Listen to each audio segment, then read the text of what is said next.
I think that we should have been a gold medal in the Olympics band, and we came in 5th place, which is still really good. Like if you're the 5th fastest sprinter in the world, you're fast as hell. And we were, but I think with not a lot of major adjustments, we could have been one of those 30, 40-year bands that's a real band. That's the same band, and that's a band that stays connected to itself the whole way. That's what the goal was and should have always been, and somewhere along the way that stopped being the goal.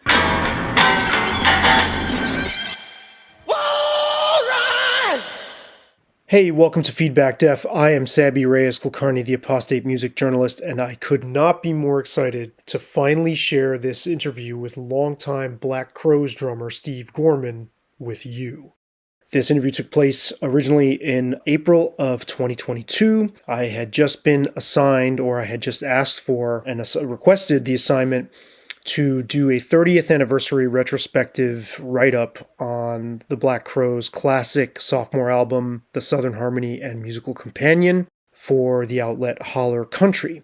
My thinking at the time was that, if the rock and country worlds had overlapped more in the early 90s, I could totally have seen the Black Crowes at the time touring or being marketed to a roots rock country audience as opposed to just a rock and alternative rock audience as they were marketed.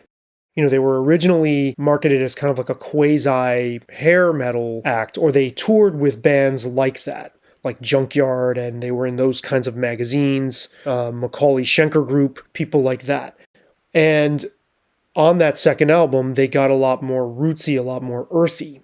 And whoever, the equivalent at the time of a Sturgill Simpson or Jason Isbell, obviously those guys weren't around in 92, but that type of artist, or a Sonny War, or a Steven Wilson, for example. I could go on and on and on, right? People from that universe, Lily Hyatt, artists like that, would have been perfect bedfellows with the kind of music that the Black Crowes had started to make, even though they were still a rock band. So that was my premise. I requested an interview with Gorman after reading and thoroughly enjoying his memoir. I enjoyed that book so much that he wrote with Stephen Hayden, and then went ahead and listened to it in audiobook form, narrated by Gorman himself. And so at the time, the book had already been out a couple of years, but I just read it in 2022. The anniversary was coming up. Gorman, as you will see, didn't actually say much about the Southern Harmony and Musical Companion, but he had a lot else to say. This conversation runs 2 hours and 45 minutes, or thereabouts. The reason I'm releasing this now, other than the fact that it's long overdue, is that the Black Crowes, or the remnants of the band calling itself the Black Crowes, i.e., Chris and Rich Robinson, have just released a new album named A Pound of Feathers, and I have a video about that. But the long and short of it is, Gorman is what's missing from the recipe in my view, and I obviously say more in the video. So I figure now is as good a time as any, because the contrast between where the Robinson brothers are coming from, and I don't totally disparage the music on that new album, actually. Again, if you watch my video, you'll see I feel they have many of the foundational tools to work with. It's just that they have lost sight of what band chemistry is. And Gorman was indispensable, in my view, to that band chemistry. I've said this many times before, but I feel like the classic Black Crowes lineup that lasted from 1992 to 1997 is one of the greatest American rock bands ever. I think this band did not ascend into its full potential until they added crucial members Mark Ford on lead guitar and keyboardist Eddie Harsh. And around the same time as that occurred, and they clicked into this really profoundly connected six-piece lineup that would last those 5 years, Rich Robinson's guitar playing and Chris Robinson's artistic scope had also deepened, along with Gorman's as well. So they were very road-tested by the time they made their second album, and everything just came together for them. I think that band, as you'll hear with Gorman, and if you've read his book, is also unfortunately like the textbook definition of unrealized potential as well. Gorman in the book is very wistful about, how that classic lineup imploded and how the band had this, by his description, extremely dysfunctional way of operating that worked against their own best interests, at least as far as he saw it.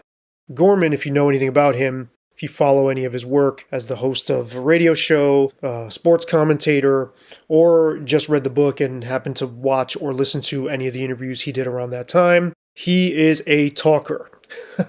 I mean, I barely had to say hello and the guy was off and running, which I absolutely love when I'm speaking to guests like that.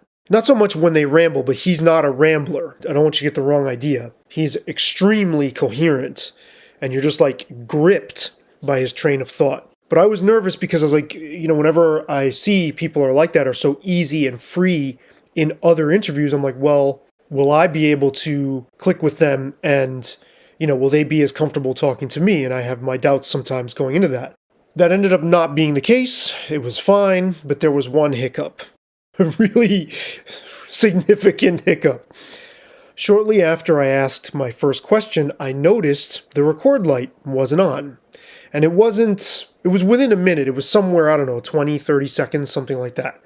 I can't accurately say for sure, but I saw that and my heart sank to the bottom of my heels, 5,000 stories down to the center of the earth while this is happening. I'm like, oh my God, no. But you don't have time to panic. Like, he was in the middle of an answer and I hit the record button. I couldn't stop and stew over this, even though I felt like I had very nearly crashed the fucking plane before we even got off the runway. That's how I felt in the moment. But I had to pull it together instantly. I certainly did beat myself up afterwards. I felt horrible about it. I was very pissed at myself. First of all, this could have been like an absolute catastrophe.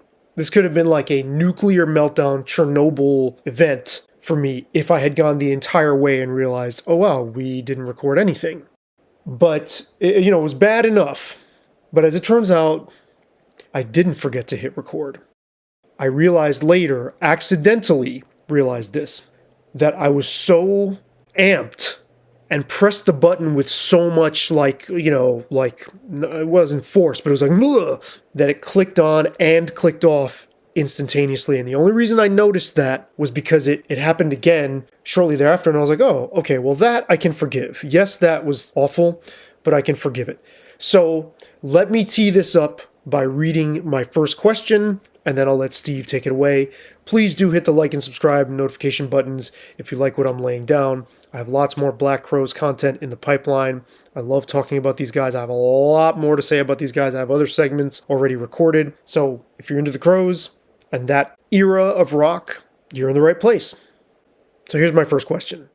There's a part in your book where you're on tour with the Black Crowes in Japan, and you're so overwhelmed by a buildup of internal distress that the thought crosses your mind that you could just take your own life by jumping out the hotel window. You're very clear in the book what exactly it is about the interpersonal dynamic in the band that was fueling that feeling, but there was more going on there. Can you talk more generally about how success contributes to people losing their way? And then he got started. Awful lot of subconscious expectations. I mean, I think in life generally, you often find yourself disappointed and you didn't even realize you cared. And then you're like, I must have had a expectation of something that I hadn't acknowledged. And I think that that's a huge part of what I was going through. We spent the second half, for sure, of the Shake Your Moneymaker tour very much intentionally putting our heads in the sand as a defense mechanism. The first year, 1990, on the road for Shake Your Moneymaker, went along at a clip that we could understand and make sense of. We're opening for a band in a club, then we open for another band in a club, then we get an opening spot in an arena, but the crowd doesn't necessarily like us. And then we do that a few more times. Then we go headline clubs. For 8 or 10 months, that all made sense. Those were things that we could have imagined happening while we were still sitting at home working day jobs. In the spring of 91, the record exploded. And while we had a year under our belts of getting ready for it, it still was pretty overwhelming. it wasn't overwhelming in the way Nirvana had it. It wasn't like the Beatles or anything. It would have been fine, but we chose to just ignore it to our own peril. I think everyone in the band just thought, I'm just going to turn inward. We're going to focus on what we're doing musically. And there was a great benefit to that. I think the Southern Harmony, our second record, is a testament to how we kept our heads focused on what was most important. But along the way, we weren't paying attention to how much things were changing. And you can start with Chris, our singer. Understandably, his life changed completely during that time. He became famous, and famous in 1991 was very different than it is now. He wasn't famous because he was on social media every day. He was famous because he was in the very few media outlets there were every day. It was a very different, much deeper sense of this guy's really famous all of a sudden. And that impacted his life in ways that he wasn't interested in examining and talking about. And then our perceptions on what that meant. We as a band at some point along the way in 1991 just literally stopped communicating on anything beyond what we were doing that day. And we all thought we were being smart to ignore and stay in our cocoon, but we all really struggled with it. When we all got home from that first tour, that's another part of my book. I talk about just having no idea what to do or who I was. And everybody felt that same thing. Like it was in our own way. And I think it was our own fault. It was like stepping back after going to the moon, and we just hadn't processed in real time that things were a little different for us in the right way, and to me, to bring you up to where you're talking about, by the time I got to Japan, that's 6 or 7 months of sitting in Atlanta, waiting to go back on tour, not admitting, not processing, not thinking linearly about all these changes in our lives. And I just had an entire tsunami inside of me of subconscious, I think, of disappointment, of anxiety, of fear, of insecurity, things that, probably 10 or 11 different elements that one at a time would have been a real straight 10-minute conversation that would have made more sense, but they just built and they snowballed. Anybody that's gone through anxiety or depression in their life on any level can look back and realize, it was building for a long time before I even acknowledged it. And I think that's the simplest way to explain what happened to me in Japan. I got there and I would look at the rest of the guys in the band, and I was like, I don't even know who we are. I don't know who we are as a group of just dudes in a room, much less who we are as a band on stage. I mean, the music was good, but in terms of what we were presenting, Chris's opinions and his newfound, as this mouthpiece, I wasn't in agreement with a lot of what he said, which is fine, but it wasn't fine to say that out loud. I mean, it was kind of like everyone was supposed to follow the leader, and that didn't work for me at all. I look back now and I think I shaved my head and started wearing suits, and everybody's like, oh, that's a good look for you. And I think it's pretty clear that it was more than just trying to find a good look. I was just trying to find myself again. And I kind of went back to, I don't feel like the rest of these guys. I mean, because in my mind, of course, I assumed everybody else was enjoying their life and felt great and was living the life of rock stardom. And whatever I thought that life was going to be, it wasn't. I still felt like me. I still felt like we're supposed to be friends. We're supposed to be doing this cool thing together. And when those feelings dissipated and when I lost sense of where I fit in the whole thing, it was just way too much for me to handle, as I said, because I wasn't able to admit any of that to myself, much less anybody else. I maintained a sense of, I got this, I can handle this. And it's one thing to be the guy who says, hey, 2 years ago I was working in a record store. How can I complain about this? I mean, that's a great perspective if you are actually analyzing it and then you come to that conclusion. But I was always going straight to the conclusion, which is, how can I complain? How can I express any anxiety when all I have is everything I wanted? It was just a line I had no idea how to cross. And of course, the minute you pull the pin and explode, you feel a million times better and you don't feel quite so crazy. So it was a process for me of just trying to be as honest with myself that began with me having a complete breakdown in Japan. Yeah, those pictures of you in 92, like on the cover of the album, I remember thinking at the time, oh, wow, that guy could be the band's accountant. Yeah, I got that a lot. I also got, there was a lot of people who just assumed it was a new drummer. You know, what happened to the other guy? Like the power of a haircut and a business suit. It's amazing. You mentioned going to the moon. There's that really endearing part of the book where I don't remember which run it was on off the first album. It might have been the very first one. But you get home, I think you just talked about this. You get home and you didn't know what to do with yourself. And you and Rich and Chris go out for pizza. And your first reaction when they call you is like, what the fuck? Give me some space. And you go right out the door and go. And you guys just sit there. Yeah. That was at the end of Shake Your Moneymaker. So that was after 20 months of not being out of each other's hair. And it really was. We flew back to Atlanta from London. And, you know, we got back on I guess it was a Sunday because it was Monday morning. I got up and I dropped my girlfriend off at work, she's not my wife, but at the time we had just moved in together. Rosemary. And I took her to work in her car because she had one and I didn't, you know. And then I remember I was just driving around Atlanta in her Nissan Sentra and I was just so happy to be driving. Like I hadn't driven myself in months and months. I'd been on a bus or in the back of a van or in a limo going to something, you know, just all the things, you know, group travel for really almost 2 years. And I remember just the joy of being in a car and like I was in charge of the radio. I didn't have to ask anybody to put the window down or it was just such a simple thing. But I was aware of that in real time. Like, oh my God, this shouldn't be so enjoyable. You know what I mean? Like it spoke to just how much of how, you know, like a company man or how institutionalized in touring life I had become. And I drove around for a few hours for like literally better part of probably an hour and a half. And I went by a couple of, you know, I tried to look up a few of my buddies, but they'd all moved because in the 2 years we were on the road, my other friends in town, like local musicians or different people leading normal lives that people in their early and mid 20s lead, they changed apartments every year or every 6 months. And I realized like, wait, I don't know where anyone is. There weren't cell phones yet. I guess I'm going to have to go to the record store where I used to work and just ask around, where are so-and-so and where is this guy? And so I remember I got back to our apartment and I'd already had a feeling of this is the greatest day of my life because I'm driving a car, followed by, oh man, God, everything's changed so much. And I was really in this sort of in between, you know, it felt like no time had passed. And I was like, all of a sudden it was like those 20 months went by in a blink of an eye and holy shit, like we're a huge band now. Like everything we hoped, we just went way beyond that.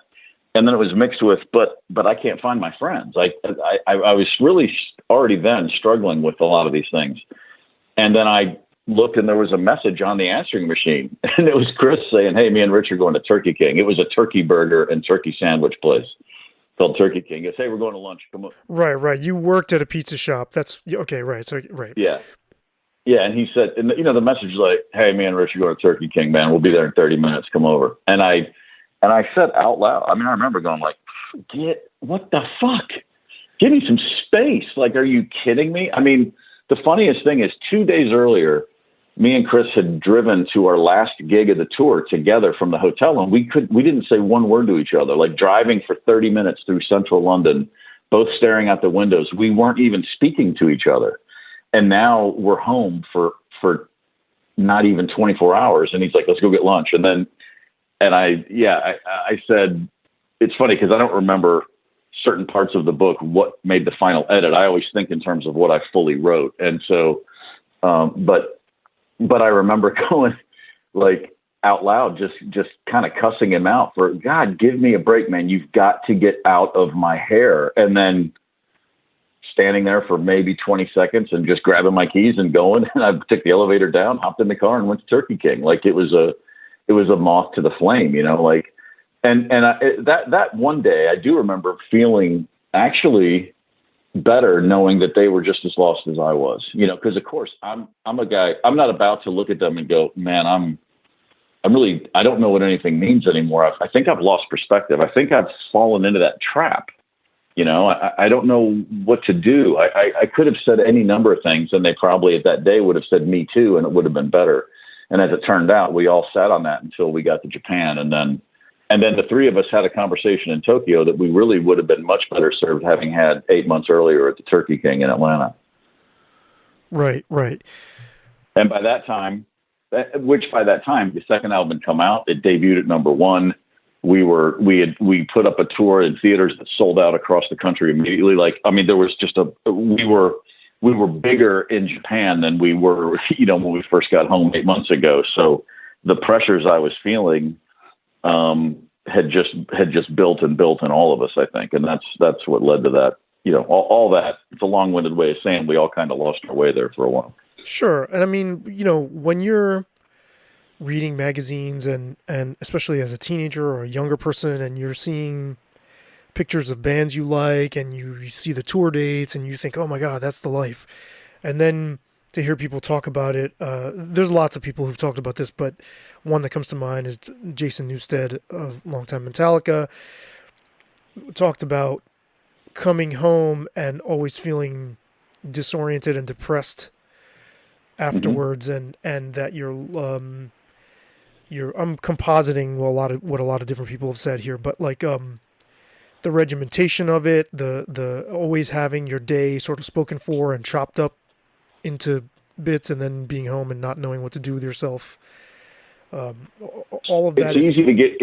It's really easy to get used to a life where when you wake up, somebody's already slid a piece of paper under your door that tells you what's happening for the rest of the day.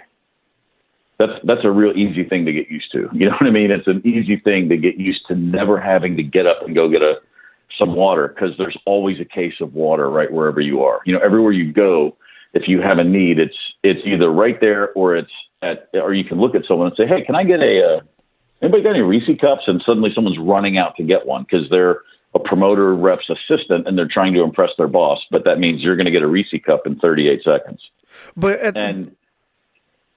And so that's a very micro version, but you just, add water to that concept and then put it out there for a few years, and you have to work incredibly hard not to get used to that kind of stuff. And at some point that does become your reality.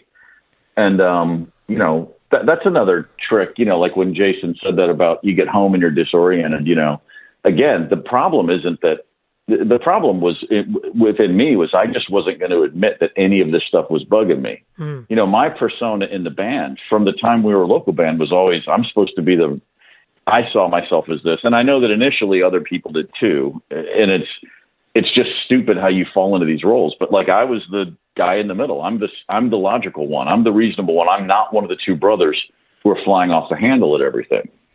And then, once you're selling millions of records and touring, that's a silly role to still try to maintain. Now, I wasn't doing any of it consciously, but I was having a real internal battle with, I'm not supposed to let any of this go to my head.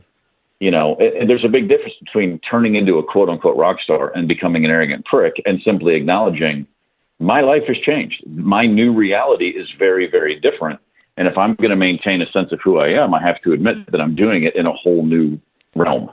That's not that hard at all to look back in hindsight and say, but it was impossible for me in 1992 to see any of that very clearly. Sure. And what you're describing, where you're indulged or catered to, to a extreme degree, there's that side of it. But then there's another side of it that I think the public doesn't quite understand, that there's a real loss of freedom in that process as well.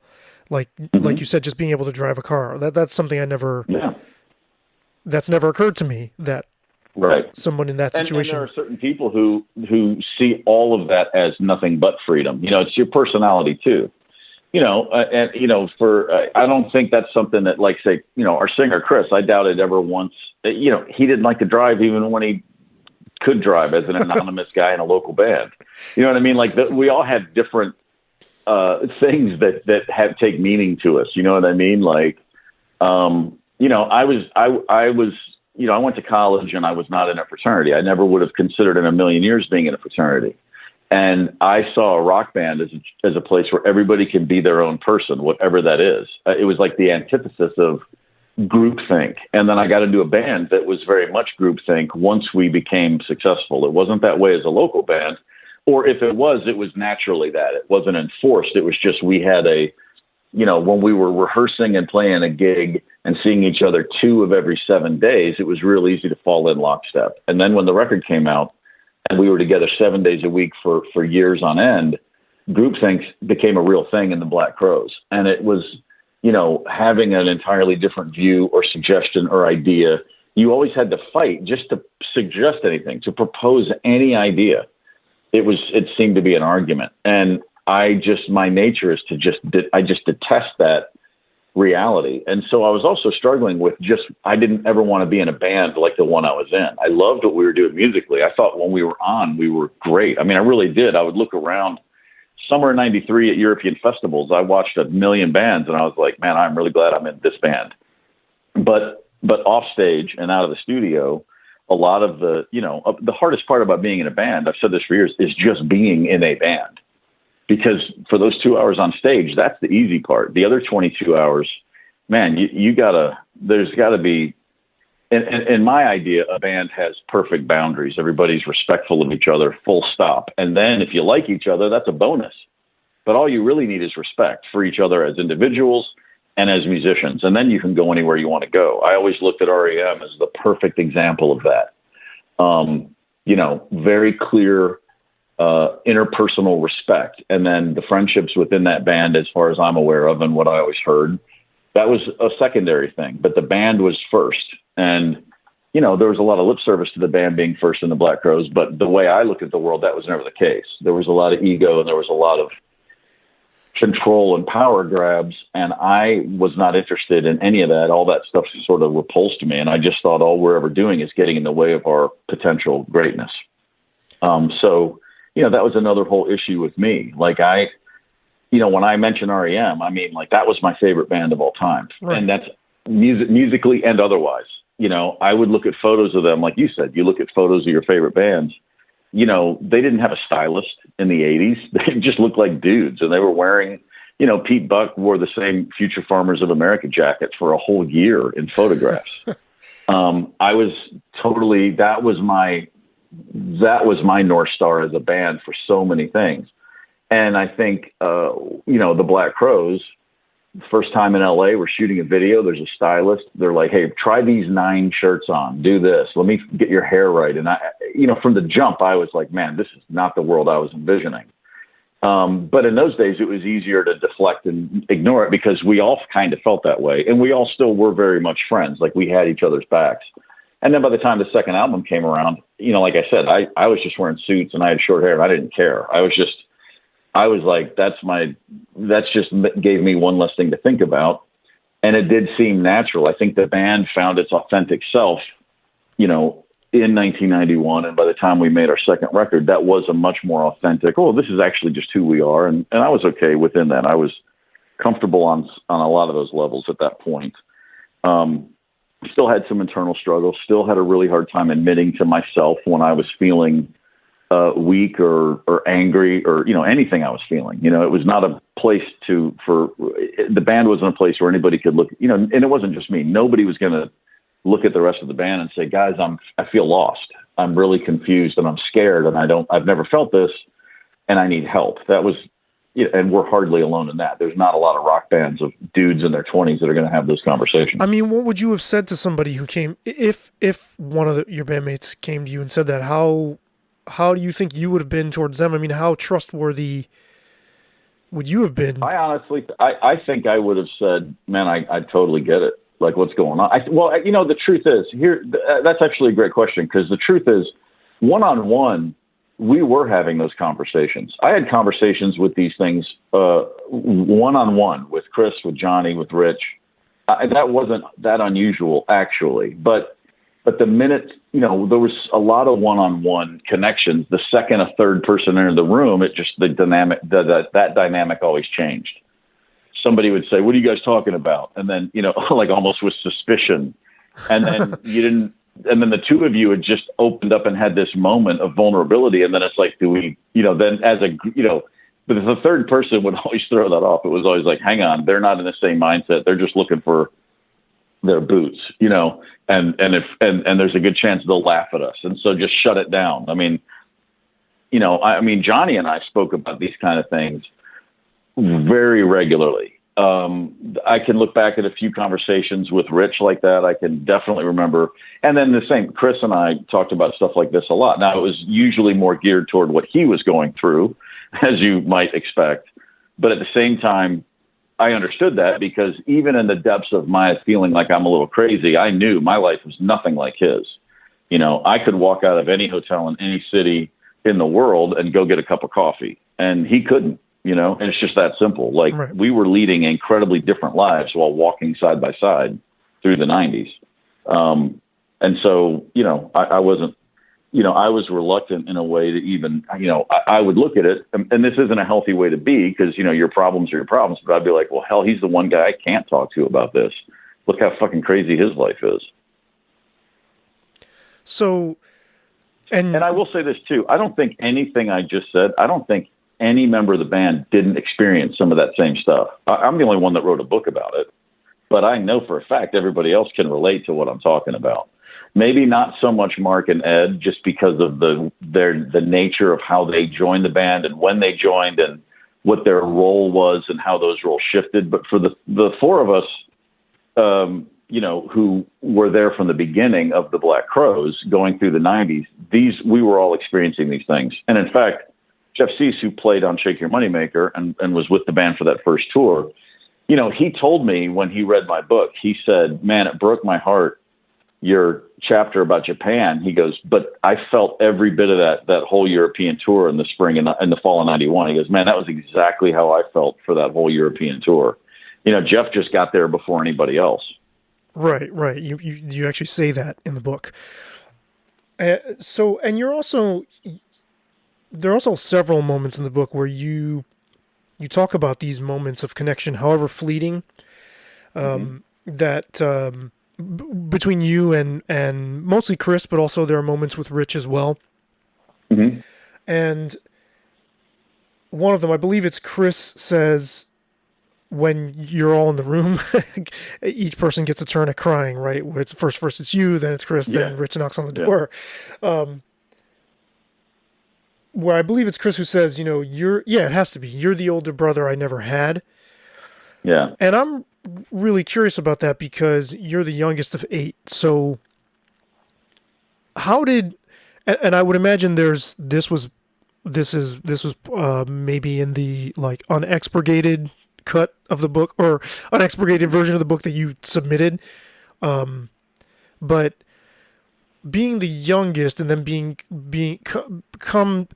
in another situation where you're seen as the grounded one, as kind of the older brother, like how the hell did that happen? Like what in your family background paved the way for that? I think, you know, there's a thing about in my family anyway, you know, the youngest can often be the wild card or the spoiled one, or, you know, the goofy, you know, there's no question that like the parents that raised me were very different than the parents who raised my oldest brother, who's 14 years older than me. Right. You know, he was born to people in their 20s and I was born to people in their late 30s with 7 other kids already. So they were tired, and it was very, very, I was raised in a very different household on surface level stuff. I mean, same people, but just very different circumstances surrounding my life. But I look at myself, and I always have, as, you know, I'm the end of this line. So I'm just a composite of these other 7 people, you know, in a certain way. There are things about me that I can look at and draw direct lines to each of my siblings, some more than others, of course. But, you know, I grew up with just this notion that, you know, they're all, I never felt anything from my siblings other than full support. Like I never had a moment where I was like, man, they don't have my back. You know what I mean? Like I grew up and had some very difficult times with my father, who was a very, very stern, very angry guy, and he could be violent with us, and that was difficult. But I didn't internalize a lot of that shame the way a lot of people in that situation do, because I always had older siblings saying, hey, it's okay, you're okay. Right. You know, I couldn't keep all of it out, but it's a huge thing to be a part of a big family where the vast majority of those people are totally supportive and on your side at all times. You know, I didn't have I spent a lot of time alone listening to records, but I never felt lonely. You know, I was never on my own. I could always walk into another bedroom in my house and of any sibling. You know, it didn't matter if I needed to say or ask a question, I could go to any number of people. And, you know, I'm just trying to paint a picture. Like, I didn't have an isolated, lonely, sad childhood. I had some challenges without question, but there was always support.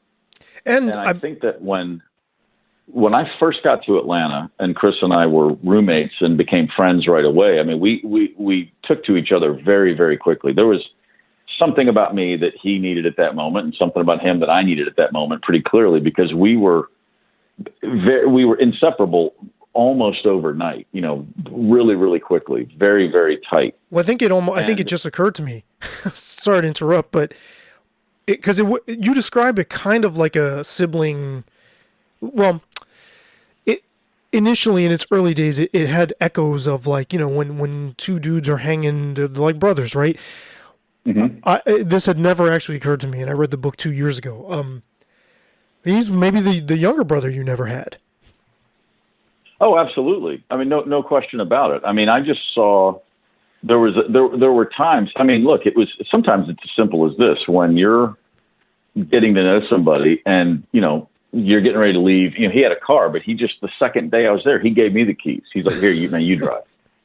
You know what I mean? It's just like, I was already 21, so I would go buy the beer. I mean, there was just certain things that, and you know, in the grand scheme of things, these don't sound like they mean anything, but in those early days of establishing roles within a relationship, all unconsciously, you're not doing it on purpose.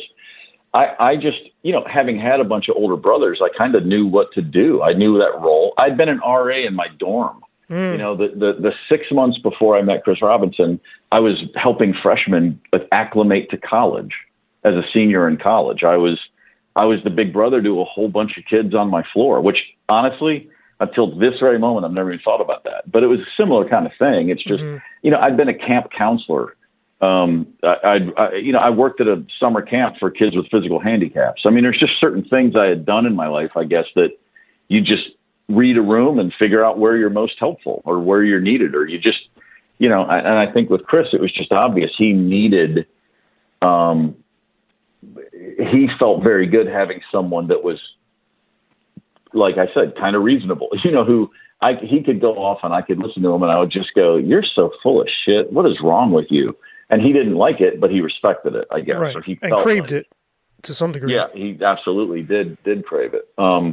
And that's something that he and I actually, you know, in the old days, we used to talk about those kind of things and we would laugh at ourselves, but that was what it was. You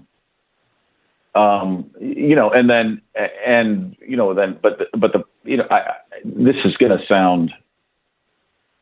this can easily sound, mean or cruel. And I don't mean it with any level, because the guy that I knew then, I loved him dearly, but, you know, I don't think he felt like he was a great big brother.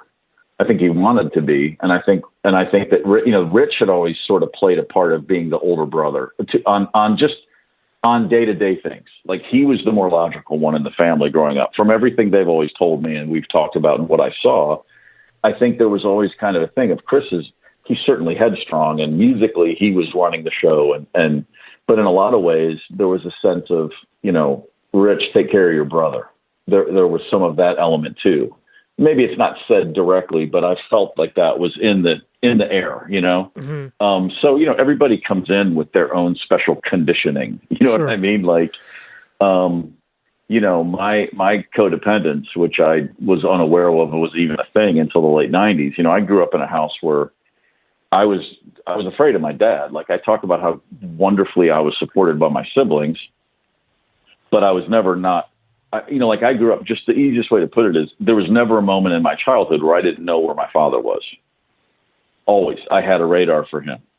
I could tell if he was, I mean, I could wake up in the morning and I could not even open my eyes and I knew if he was out of the house already. Right. Because the energy in the home, like 100%. Like the sort of overcast threats to your emotional safety. Yes. And so, you know, I was always aware of that. I was always willing to alter an answer based on what I thought the result would be. You know, there wasn't a lot of authenticity in my childhood for me. I wasn't expressing myself in an authentic manner. I was not allowed to do that, or I certainly didn't allow myself to do that. However you want to turn that. My dad wasn't. Again, he wasn't doing this intentionally. It's just how I received that existence as a kid and what I did with that. So I think that at the same time, like I said, we all come into these relationships, like all of us join this band with, we've all been conditioned in ways that we are unaware of to be a certain way.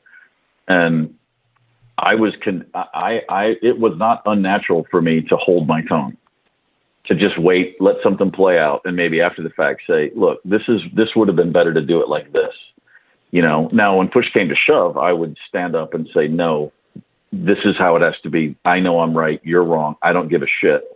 But I had a very long rope before I would get to that point. And in the local band days, like I say, those things weren't really put to the test that often. We saw each other 3 days a week as a band. Chris and I were together every day. Rich was around for rehearsals and gigs. And so there was two very different dynamics too. There's me and Chris, just buddies and roommates, just literally living our life together. And it was only a short amount of time, but at that age, if you're roommates for a year, that's like 10 years of my life right now with somebody. You bond and figure each other out really quickly. Sure. And then very deeply too. What's that? And very deeply too.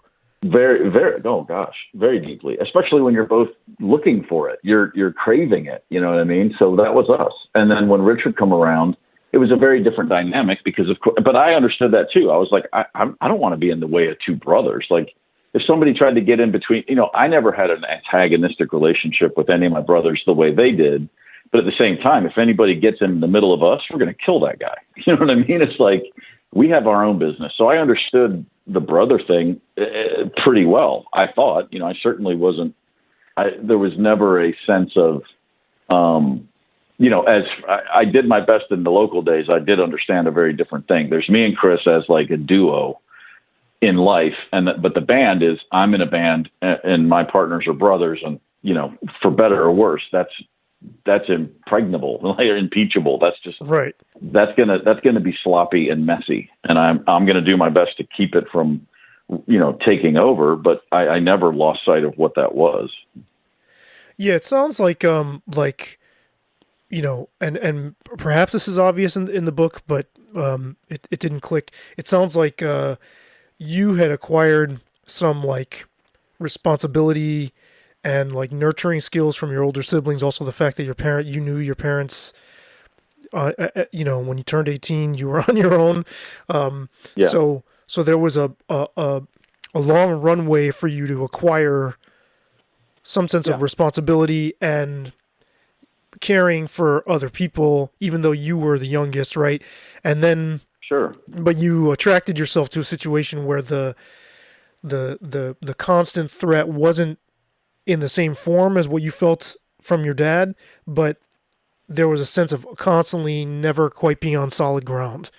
Absolutely. I think it's real easy to confuse familiar with comfort, in life, we all do that.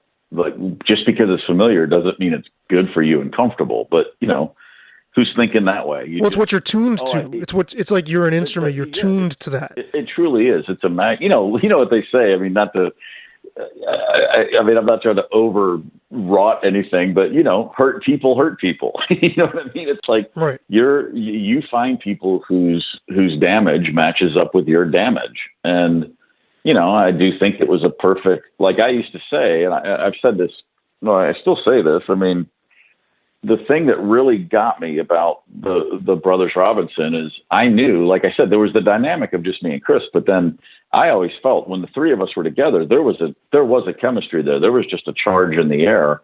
We represented three completely different types of strong personalities.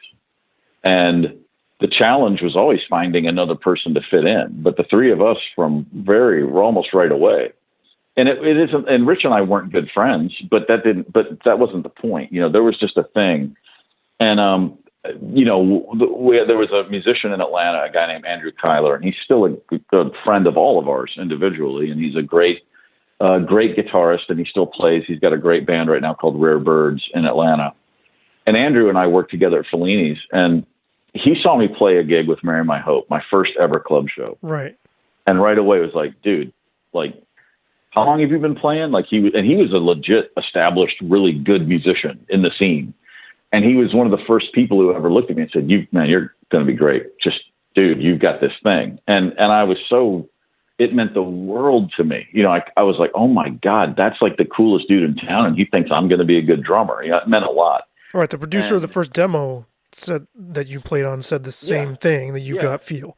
It's a big, you know, those things are huge at that time. But then when Andrew saw me with Mr. Crow's Garden, he literally looked at me. He goes, he's the first and only guy in Atlanta for those 3 years. He'd said, oh no, y'all are the ones. You're the chosen ones. And he used to say, he goes, there's something about the three of you. He goes, they didn't have it before you got there, and you didn't have it with Marry My Hope. But you guys all together, this is going somewhere. And he used to just say that all the time. And I wanted to believe it, so I chose to. And I know Chris wanted to believe it, so he chose to. But I think Andrew saw something kind of like what I'm talking about. You know, there just was a thing that we all felt. And that doesn't mean that didn't necessarily guarantee our success. Of course, you have to have a million breaks and a lot of luck. And there are plenty of bands that no one's ever heard of who also had that thing, but there's just as many that don't. And so I always felt like, well, at least we have this thing. I mean, I knew there was an intangible that I could not go find with just some other dudes I was playing music with. And that was apparent from the jump. And I think that was, you know, that's a real easy thing to overlook a lot of other, what people might see as red flags. I'm like, I don't care though, because we have this thing that we could not possibly have with other people. And I can still remember what that felt like. You know, it was fantastic. That was everything I was looking for. It was great. And it lasted, the musical part of it lasted way longer than the point where you were like, right. Like you reached a point where you were like personally exhausted with where that had personally exhausted itself, but the musical part kept going for years after that. Well, yeah, the lesson of just about every band is take breaks for real. Like, and again, what I said early on, there's got to be respect and boundaries. Now, no 22-year-old kid wants to hear you talk about interpersonal boundaries, but that's truly what runs bands into the ditch. It's like, you know, there's the 18 hours we're sitting around waiting for the gig, and then there's the 2 hours on stage, and you've got to be able to understand the difference between those things. Now, the fatal flaw in the Black Crowes was that, you know, the two brothers, they didn't do that in their own lives for the 22 years before I showed up. They sure as shit weren't going to start it once I got there. You know, to them, the band is the Robinson family because they're family. Anything they do together, they never saw the separation, the line. Well, and I don't mean it like in a clinical sense. I don't expect it to be perfectly manicured lines and boundaries, but I think that they went really overboard with it didn't matter. You know, the simplest thing, I think I put this in the book, you know, they could argue on 99 things. And if they agreed on the 100th thing, then nobody else could have a vote. Like their idea of a good plan was just anything they agreed on. And on a linear, you know, just pull away from that. That's problematic. You know what I mean? Like if you agree with somebody 1% of the time, that 1% that you agree with them, you should be questioning.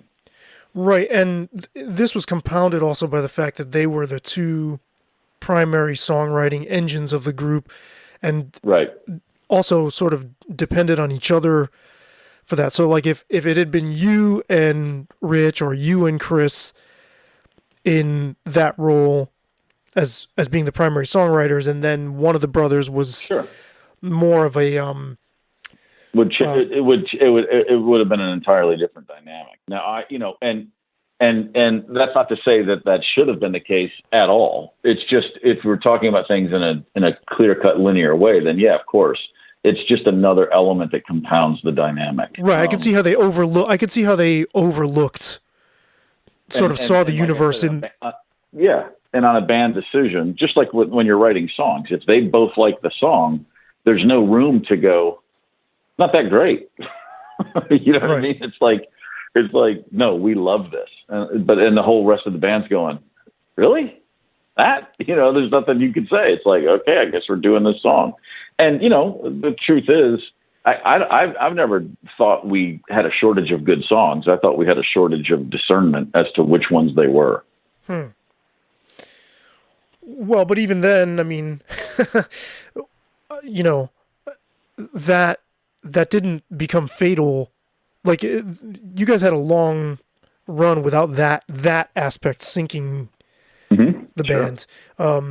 How sympathetic have you been recently? And by recently, I mean since 1990, when you've seen famous people come unraveled, or the bands that you grew up worshiping, or like now that you've lived that experience, how easy is it for you to diagnose? Oh yeah, I can see why this didn't last. Well, I mean, the obvious. Here's the greatest example ever, and it has nothing to do with the magnitude of career or fame, because I've never been as famous as a pair of Will Smith's shoes.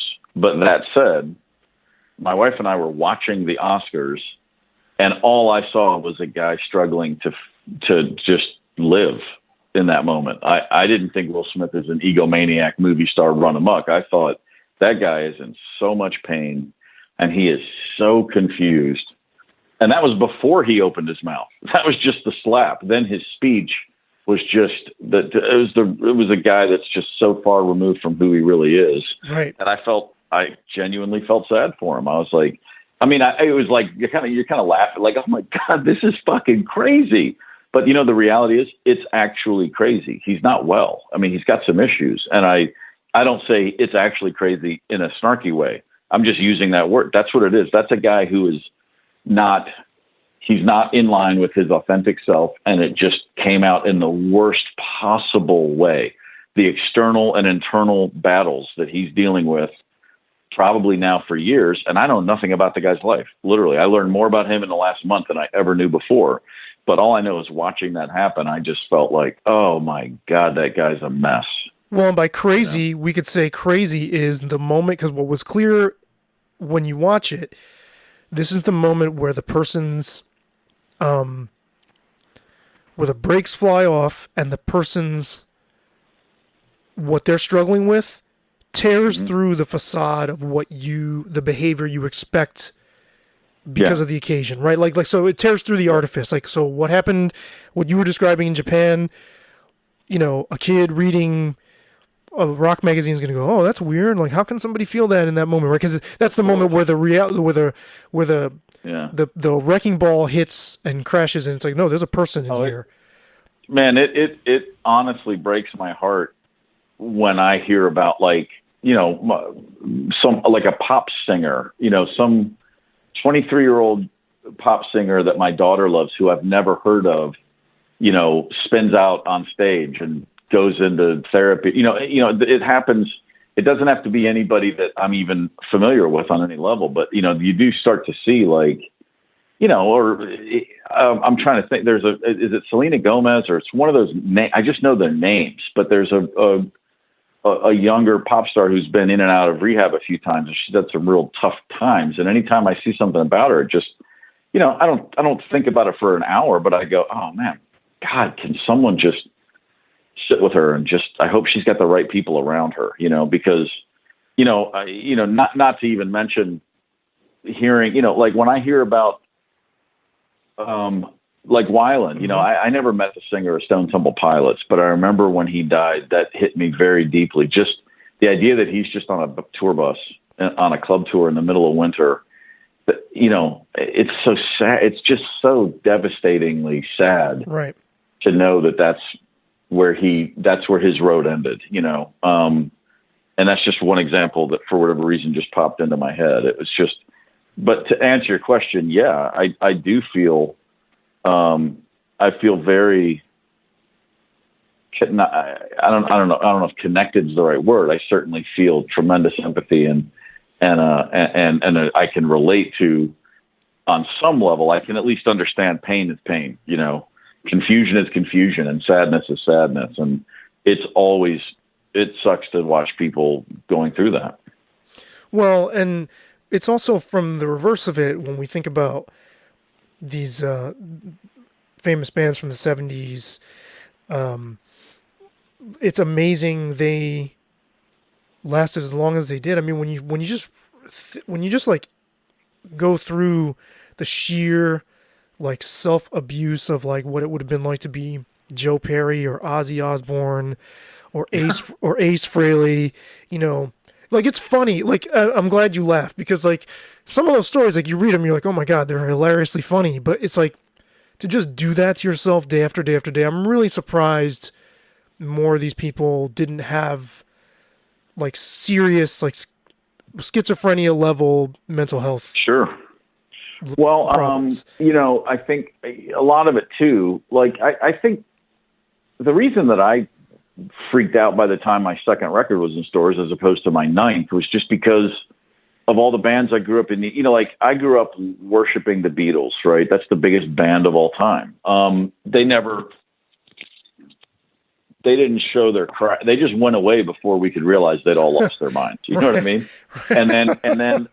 And so then I followed them as solo stars. I was really into like Earth, Wind and Fire for a few years there. I loved, I had a quick Doors fling and got into Kiss for a half an hour. But the first thing that ever truly got in the way of the Beatles for me was like the first punk and new wave bands, like around the first Clash record and then the first Blondie record. And, there was anything that would be on Fridays or Saturday Night Live. Mm-hmm. I remember watching the B-52s and going, I don't know what this is, but I'm so in, or the Devo episode of that. Dude, that's still the greatest thing. I remember Sunday going to my friend Brooke Lawson's house, and we were just like, we could not stop talking about Devo. Like, what the hell was that? What was that? But then the 80s bands that I loved, like I said, R.E.M. or even like Jason and the Scorchers or the DBs or Let's Active, all these Southern indie bands that meant so much to me.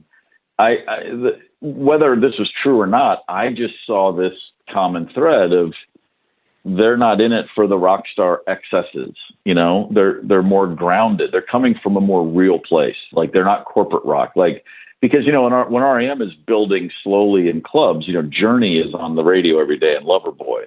Right. And I recoiled at that shit. Like I love the English Beat. I'm sure the English Beat were dying to have the number one album in America. It just didn't work out for them.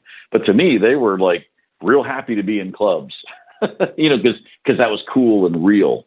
I mean, I assigned all of these values to my favorite artists that may or may not have been real. Well, and they were in conflict when you achieved that. Exactly. You had to face the internal conflict, which really was very much in line with the conflict that so many of the Seattle bands wore on their sleeve because they were disdainful of fame.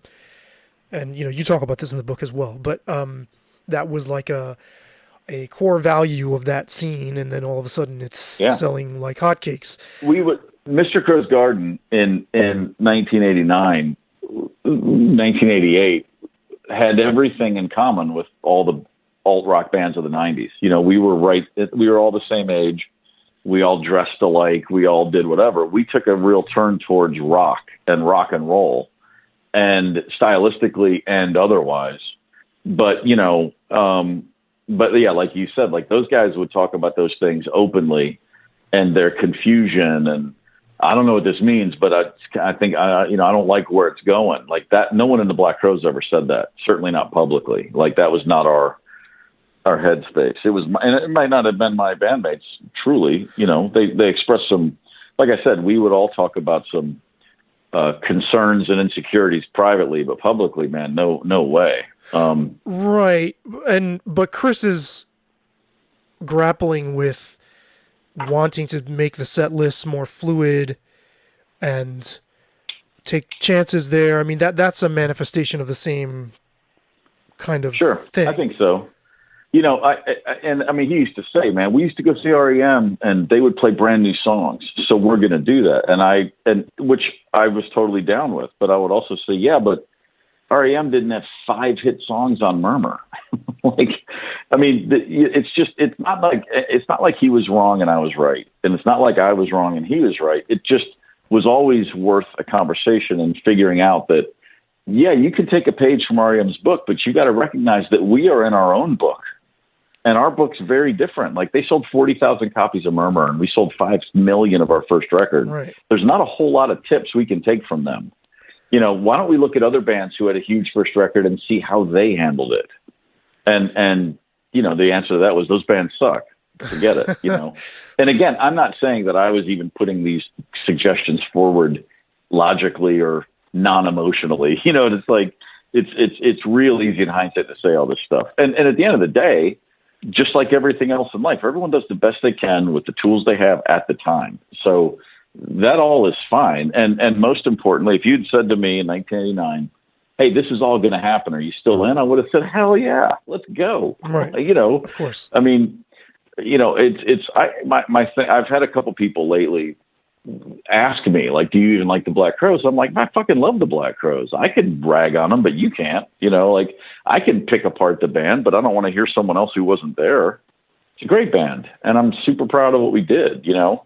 But at the same time, I think that we should have been a gold medal in the Olympics band, and we came in 5th place, which is still really good. You know, like, if you're the 5th fastest sprinter in the world, you're fast as hell, and we were. But I think with not a lot of major adjustments, we could have been one of those 30, 40-year bands that's a real band, that's the same band, and that's a band that stays connected to itself the whole way. That's what the goal was and should have always been, and somewhere along the way that stopped being the goal. So you think the 6-piece classic lineup could have, I mean, of course, barring the passing of Ed Harsh, but you think that that lineup could have lasted longer? Oh, of course. It certainly should have. I mean, that would have involved everybody having a much greater self-awareness, everybody being willing to get some help with whatever was, you know. I think that was the most authentic version of the band ever. From 92 to 95 into 96, it was very authentic. It was as good as it musically it was. And then I think that, but I think that along the way, we were all, again, making decisions in real time. You're just trying to get through the day. If it's a good day, you don't dare fuck with it. And if it's a bad day, you just put your head down and wait for the next one. And you do that for a few years, and then you end up with a band that's really not on the same page and incapable of getting on the same page. The only way the band could get on the same page is if 5 of us went, okay, fine, let's just line up behind one guy. And that's not healthy for the long term. It wasn't that kind of band. Like, and again, I love the music we were making, but Chris and Rich weren't writing like Tom Petty songs. They weren't this hit machine, right? It was songs that the band was making.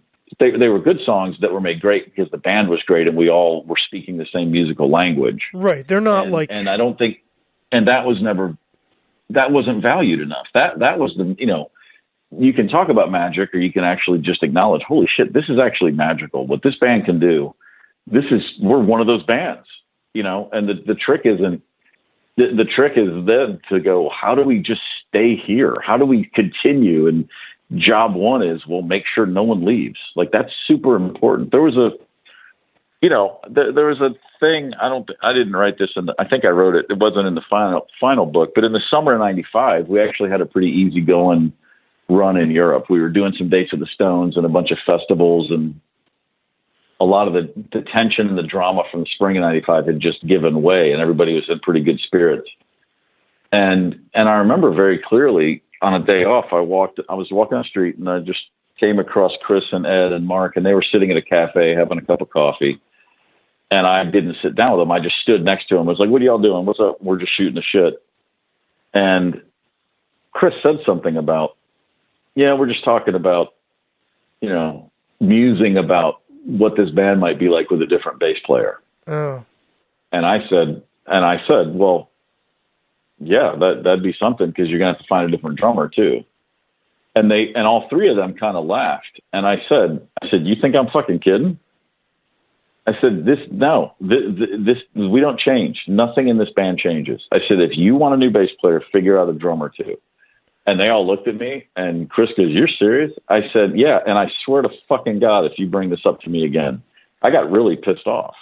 And I stormed off. And at that time, I'd already spent a lot of that year thinking I was going to quit the band anyway. And Johnny was thinking that he was building up to it. And it was just one of those things where it was like, I look back and go, God, it was all just so obvious what was happening. And you just don't want to admit that your band's falling apart. You don't want to admit you can't fix it. It's like my ego wasn't in trying to run things. It was thinking, I can keep this together. I can fix it. Hell, how can it fail if I'm here to fix it? That's a stupid role to assign yourself. But at some point along the way, for a little while there anyway, I did that. But like a college football player who is shown all the medical charts and everything with CTE and everything, you show that person's going to say, fuck yeah, I'm still going to play, right? No matter what, right? Yeah. I mean, it's like one in how many like college football players would say, maybe not. Maybe I'll go study communications at Western Kentucky, or whatever, like broadcasting, right? Which is what you did. Right. Like if somebody I said full on. There were people who said, you don't know what you're getting into. When I said I was quitting school to go to Atlanta, and I said, yeah, and I'm sure if I did, I wouldn't go. It's like, right. Hey man, ignorance is fucking bliss if you got a dream. But even if somebody had shown you your book, or even just laid out, like, this is what your life is going to be, this is going to suck, you'd been like, I'm still doing this. Yeah, I sat in college classes and just stared at the wall, imagining life in a band. And then I moved to Atlanta, and then I worked at a pizza place, and I sat there, and I was in a band, and then I imagined life on tour. And then I worked at a great record store, which was my dream job. And then I got that job, and then I thought about, man, what would it be like on a tour bus? And then it happened. So yeah, it's like, then you get it, and it's like, it's a real hard thing to walk away from the thing you spent years. And the other thing too, and I don't say this in the book, but I mean, I was 5 years old the first time it dawned on me I'm a drummer. I was just, I didn't start playing, but I also had this bizarre thing, which is I don't have to be playing yet. I'm going to do this, and this is what I'm supposed to do. It's really the only thing I've ever experienced in my life. I just knew, like, this is it, man. And I know that sounds ridiculous, and I also know there's plenty of amazing people that know what they're going to do, and it doesn't work out for them. I've never overlooked the luck involved. But in my case, it did go that way. And yeah, the idea that, I really did want to, in the spring of 95, I really did want to quit. I mean, I could sit there and I pulled myself back enough to go, okay, just stop. This is unhealthy for me. I mean, and regardless of anything else, I can't continue to live like this. And so I did start adapting my mentality to just figure out how to still live in that environment, as opposed to how to live in an outsider. It's like, instead of focusing on how I can get out of here, I just focused on how I can survive in here. I realized I had to rethink things. I guess it's all about baby steps. But, in 1995, in the spring and early summer, I was very clearly thinking, like, okay, I'm definitely getting out. I got to. And then the summer in Europe, like I said, weird conversation with those guys aside, I mean, overall, we came back and then did the Horde tour, and it was just such a head of steam. And playing these gigs with the Stones that summer really put everyone's head around, I thought, as much as it did mine. Hey, let's be those guys. Let's drop all the bullshit. Like, if we haven't killed ourselves yet, then we're unsinkable. Let's get it together and let's go be our version of what the Rolling Stones are, because we're that good. And we all believe that. And then, that lasted, like an hour and a half. And then all of a sudden we're making Three Snakes and we're just a complete train wreck. Right. So you must have a unique understanding of when people are in, like, relationships and they're like, oh yeah, I'm going to leave someday. And either it takes years or they never actually do. Mm-hmm. Because, I mean, this is like the proverbial case of, like, I'm going to get a divorce, but the person takes a decade and a half or however long, 95 to when you really made a solid decision right before the Jimmy Page thing. Mm-hmm. And so I just, from your vantage point, when you see the people in relationships, I mean, like marriages and things like that, and they're not healthy places, I would think that your response isn't like, oh, well, when are you gonna get up and leave that person? It's more like, oh, I know what it's like to bide your time. There's a very much so. There's a balancing act in life, isn't there? I mean, the pros and cons list that people always say to make, sometimes it's a really important list to make, I mean, and again, I think that there's being authentic with yourself is the most important thing. It's not easy. And for some people, it can be almost impossible, but if you can, there's plenty of people who stay in a relationship and they say to themselves, okay, maybe this isn't the love of my life, but these things are all important to me. Mm-hmm. These are the things I'm afraid to live without. And this relationship gives me all of these things. And if that's your math, then that's your math. I mean, the idea that everyone should just throw caution to the wind and say, I'm going to just follow this crush, or I'm going to follow this heart, or I'm going to allow these, I've got these three things that I just can't stand in this situation. Well, that's cool. I mean, and again, people make their own decisions, and you just have to support people to the best you can. But, I wouldn't necessarily compare a band / career to a marriage. I don't think it's quite on the same level. But yeah, like in the case of the band, it's like, well, but this is what I always wanted. We're great. I mean, despite the dysfunction, you get on stage, you walk up the stage the other night, you're like, God damn, man, that was magical. That's like I'm floating. I don't even remember the last 2 hours of my life because the band, we just went someplace so special. It's hard to walk away from that stuff. It really, really is.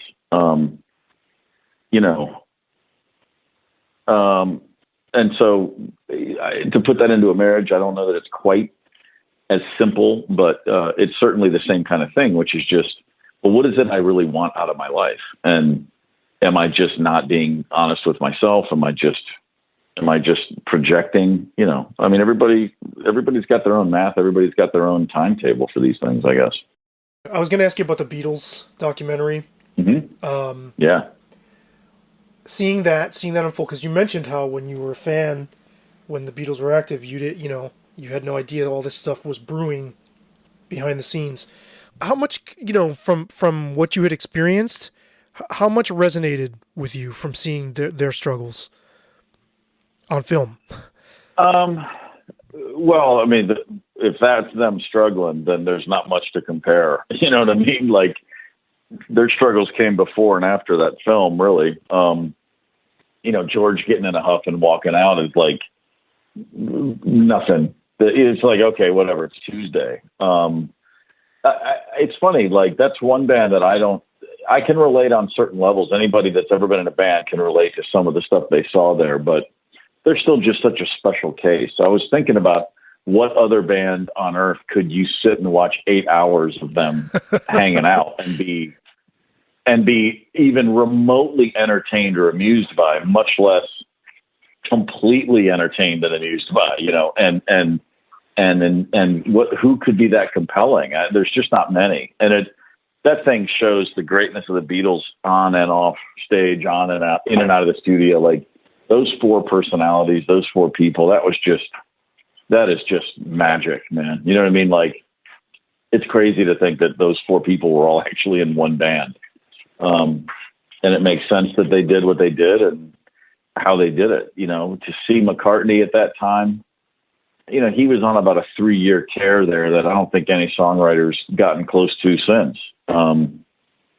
Just phenomenal. Just the groove he was in, really, really hitting a groove, 66, 67, 68, 69. Like, his songs were just crazy how they're just falling in like that. And I think John Lennon was far more like a mortal at that time. I mean, still writing amazing songs, but the number of them and the faucet, he was able to turn it off and McCartney just couldn't.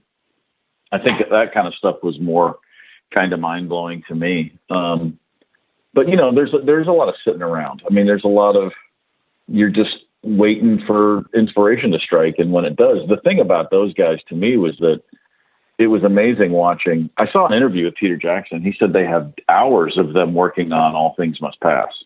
he only put a few seconds of it in there. I think a lot of people assume that meant that they didn't give George any real time, but he said, no, they spent a bunch of time on it, putting it together. But since it didn't make the final album, and since it wasn't a Beatles song, it didn't merit a lot of time in the movie. I wish they had.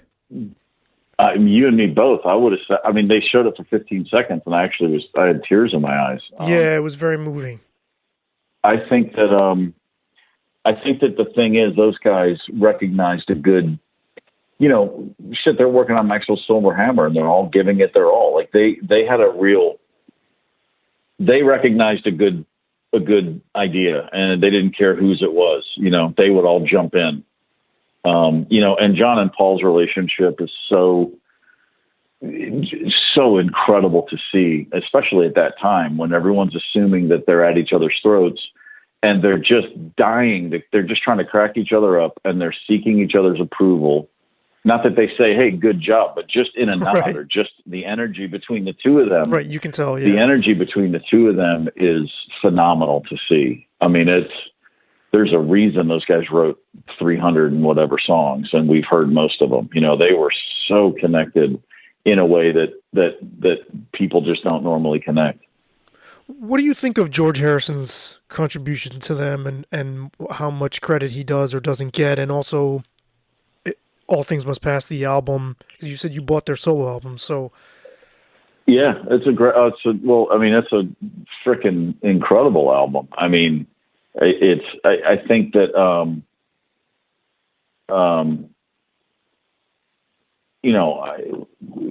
the Barry Feinstein, the guy that took the photo of the All Things Must Pass album cover, I actually got a print of that from the negative from him years ago for an anniversary gift. My wife and I, it's on the wall in the house. It's like, wow. That's a hugely important record. I think that, it all makes sense in hindsight. We can all say like, oh, they should have done this and they should have done that. They were 4 Elvis Presleys. For 7 years. They were the 4 most famous people on the planet. It's a miracle they lasted as long as they did when you really take a look at what they were dealing with. Sure. and all that was happening and how quickly those years went by, how productive they were. It's still mind-boggling. There's never going to be another band that scratches the surface of what they did in that compressed amount of time.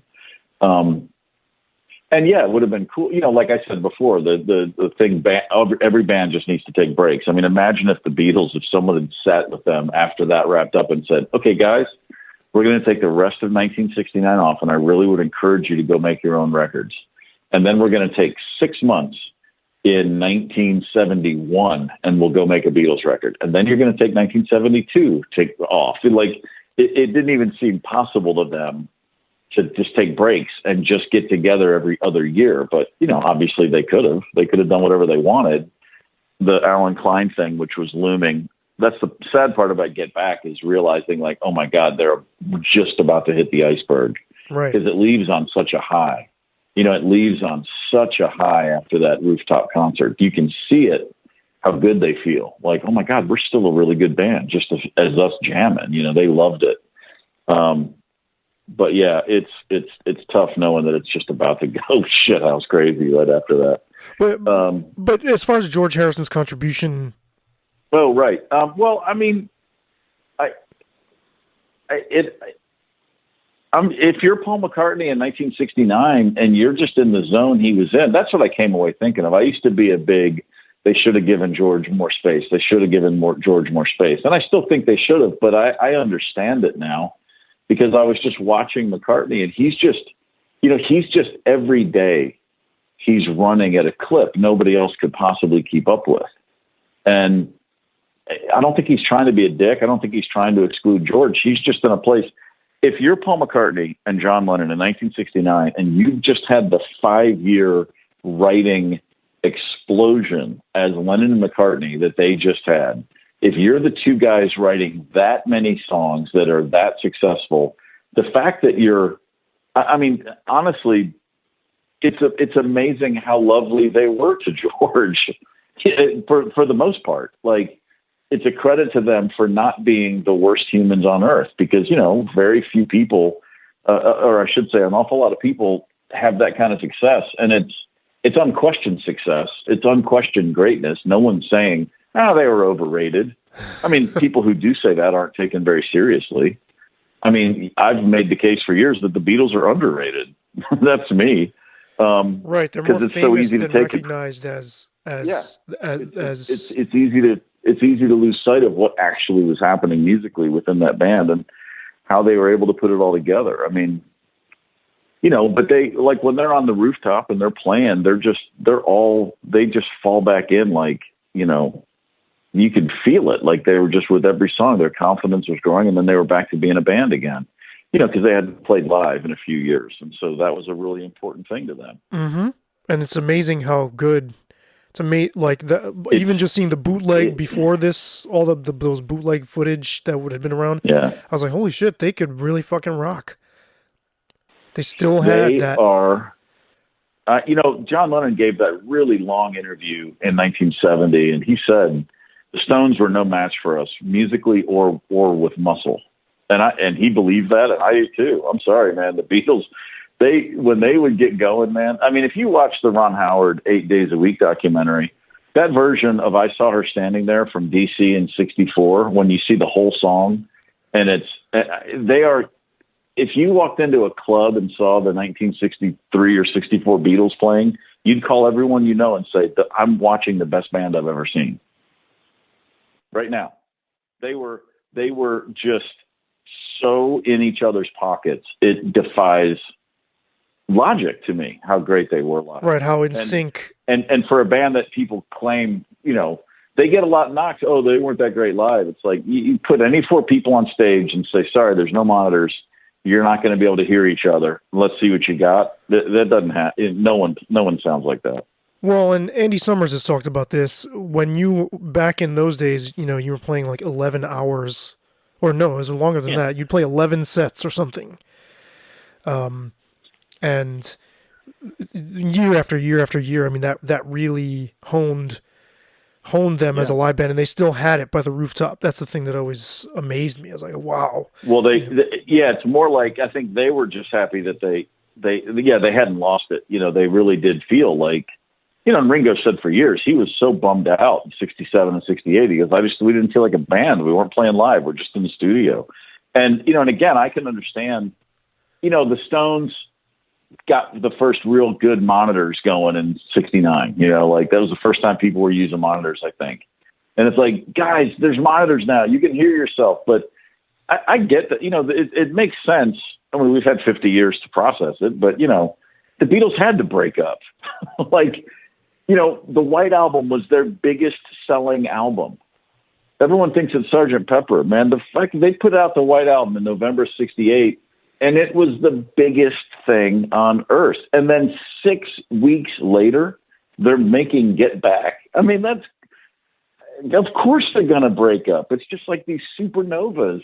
And then 6 months later, they're doing Abbey Road. Right, which is astounding. And imagine, how could they have ever possibly toured in the 70s? You know, like, you know, you think Led Zeppelin was big in the 70s. Can you imagine if the fucking Beatles in 1974 announced a tour? Yeah, I mean, they'd still be selling out. It's just, it's ridiculous. There's just no way to ever, they understood it. It's like, it's too big. It's too fucking big. Well, and it crosses over, it crosses over cultures, generations. Oh God, yeah. Little kids, classical students, love the jazz player. Like, there's something about it it's the only band it's the only artistic anything that when someone says they don't like it, that's the only case that I will actually hold it against somebody and be like, I don't know about you. Anything else? Disagree? Well, I've said a million times, and I'm dead serious. When someone says Ringo's not a good drummer, that's the last thing I ever hear that person say. I've been defending Ringo for a long time. I used to think that as a kid. That conversation's over, and if that person says, "Oh my God, look out!" I don't look up. I assume they are confused. You know what I mean? Like, I'm sorry. If you are missing the greatness of Ringo Starr's drumming on those Beatles records and Beatles live gigs, there's no help for you. You're coming from the wrong place, man. Well, let me ask. So I used to think that when I was in my 20s, But then it actually was listening to Let It Be that really drove it home for me. I also don't like it though when people say, "Oh, well, he just did what was good for the song," because there's more to him than that. Well, it's also, by the way, that's the job. I agree. Like, we'll put it this way. But he had something. I think he wasn't just a functionalist. If that's how many Beatles songs can you just hear the drum track and know exactly what song it is? There you go. Within the first 4 bars. The answer is dozens. And a lot of that shit is hard to come up with a straight beat for too. It's like oddly constructed. Like, listen. They were, when I was talking about McCartney being in such a rhythm writing and the number of songs he's just spitting out, like he's just sneezing song after song after song. But the band would go in, all those records in the early and mid '60s, all the way through Rubber Soul. I've talked to Ringo about this. There's songs that he played 3 times and has never played since. You know what I mean? Like, he heard it once. John and Paul played it. Then they all talked about it. Then they did a work take. And then they agreed on the arrangement. And they said, okay, let's take one. And then the second take was good. And Ringo never played it again. And we've all heard it 1,000, 1,000,000 times. There's songs on like Rubber Soul and Help and all those records. They never played them again live. Their live set list in '64 was the same all year. They made a few adjustments for 65, a few adjustments for 66, but they were playing 30-minute sets. Mm-hmm. The vast majority of songs they recorded, they never played live. I mean, like Ringo said, he goes, there's songs I played in the studio and never played again. It's like, damn. But the other side of that is he had 4 minutes to come up with his part. Yeah. How do you make this different? Okay. I mean, it's like, we're all so used to the Ticket to Ride, and we're all in my life, and there's songs that we've heard so many times. Oh, it's such a great part, such a great part. But he came up with that part in less. He was literally, they're looking at the clock, and they have an hour per song sometimes. Right. I think people. It's like, man, that's it's. If you don't dig the sound of the Beatles, if they don't make sense to you, okay, whatever. It's your world. But if you understand anything about how records are made and about how the creative process works and how you get into the studio and someone looks at you and says, hey, man, here's the song, and you have to come up with something and get George Harrison, John Lennon, Paul McCartney, and George Martin to all go, yeah, that's great, man, do that. Fucking good luck. Right. Good luck, drummers of the world. So you mentioned R.E.M. being your North Star. You've talked about that for years. What did you think of when they got really huge, and how much did you stick with them on their trajectory, particularly after Bill Berry left? Oh no, I was already gone by then. The R.E.M. that means the world to me is 80s R.E.M. It's pre-Green. Started with it started with Chronic Town. I mean, it started from the jump. I saw them in '82, Chronic Town. Yeah, you saw them before their first record was out. Yeah. I mean, I was waiting for Murmur. I was like, come on. I was a senior in high school, counting the days until Murmur was released. And so I moved to Atlanta in '87. That's when, and then Document came out that year, and I was still on board then. And then Green, I liked Green okay, and it had nothing to do with the fact that they were finally on Warner Brothers or anything. I didn't care about that shit. I believed in that. I knew they weren't going to do the sellout record or something people were so worried about. But Green was the first time I put on an R.E.M. record where I went, it's funny too, because the guys in the band have said the same since, which is, I've kind of heard all these songs before, like there was just, okay, this just sounds like Gardening at Night sped up or slowed down or what, whatever. It was just all familiar.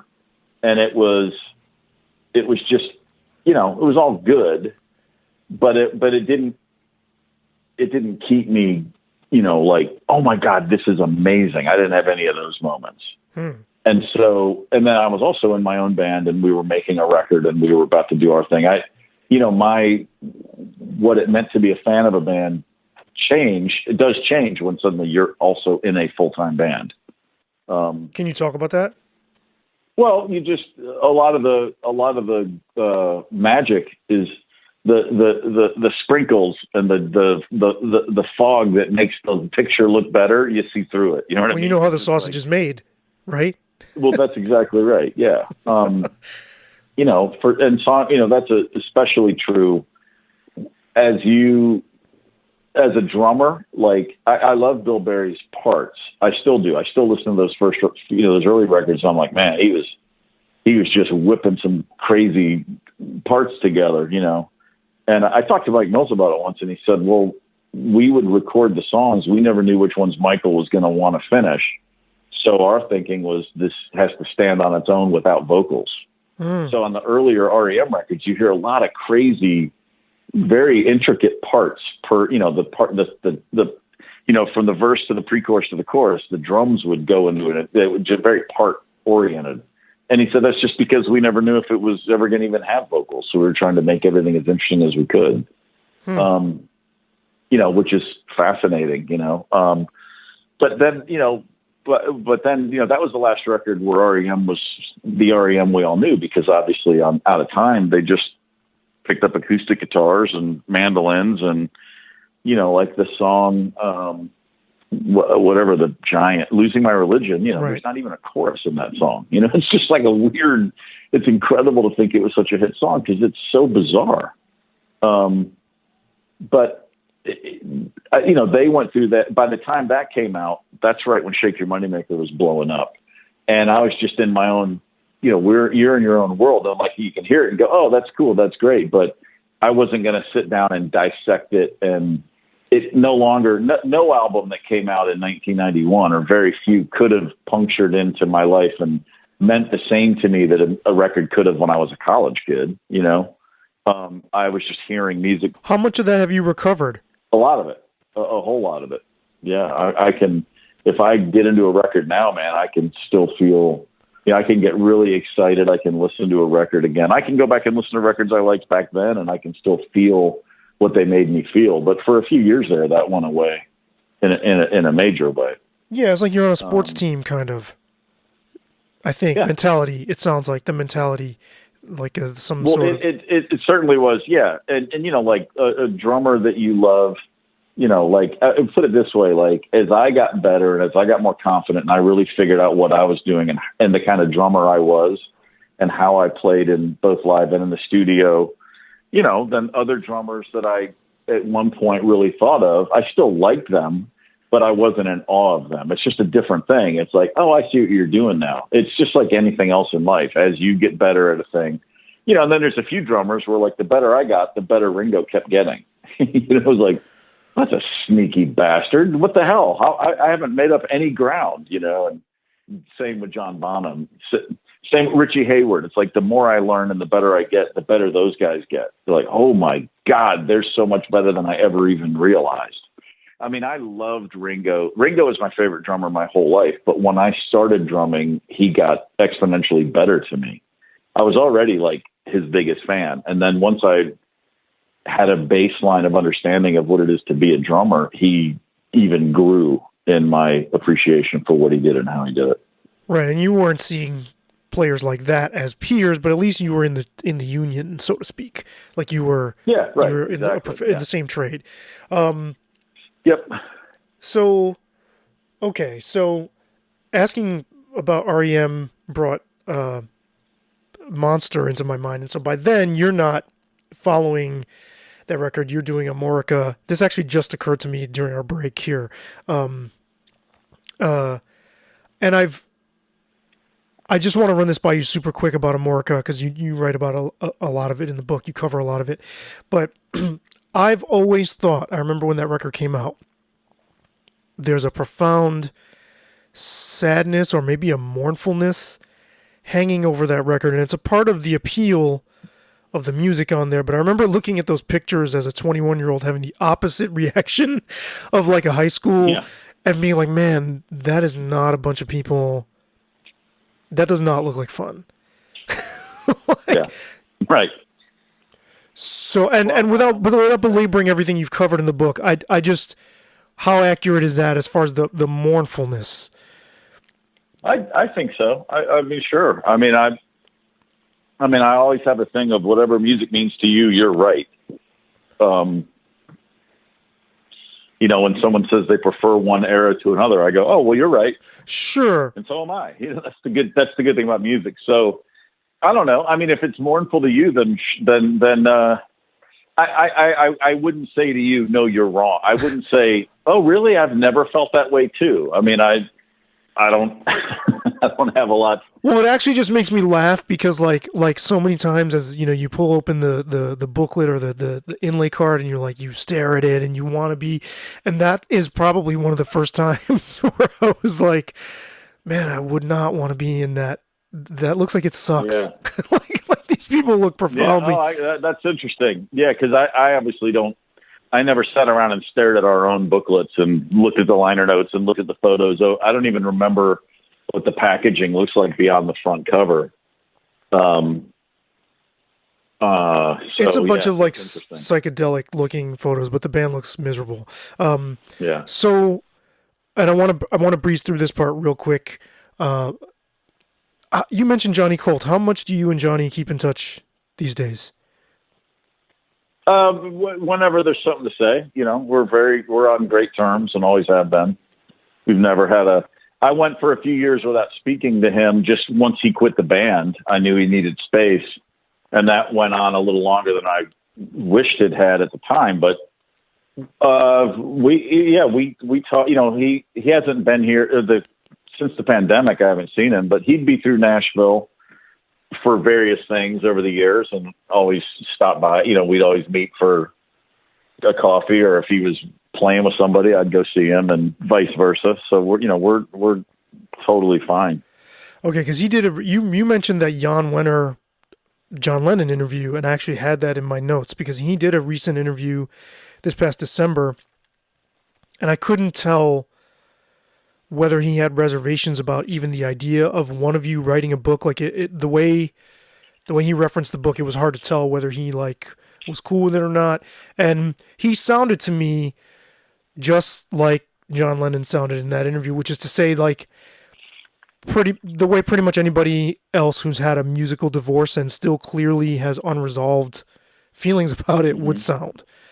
Like, at first he was like, no, I've made peace with that. Like, it's not like he made a clean break with that part of his past. He seemed like he was at peace with it, and then it started to all spill over.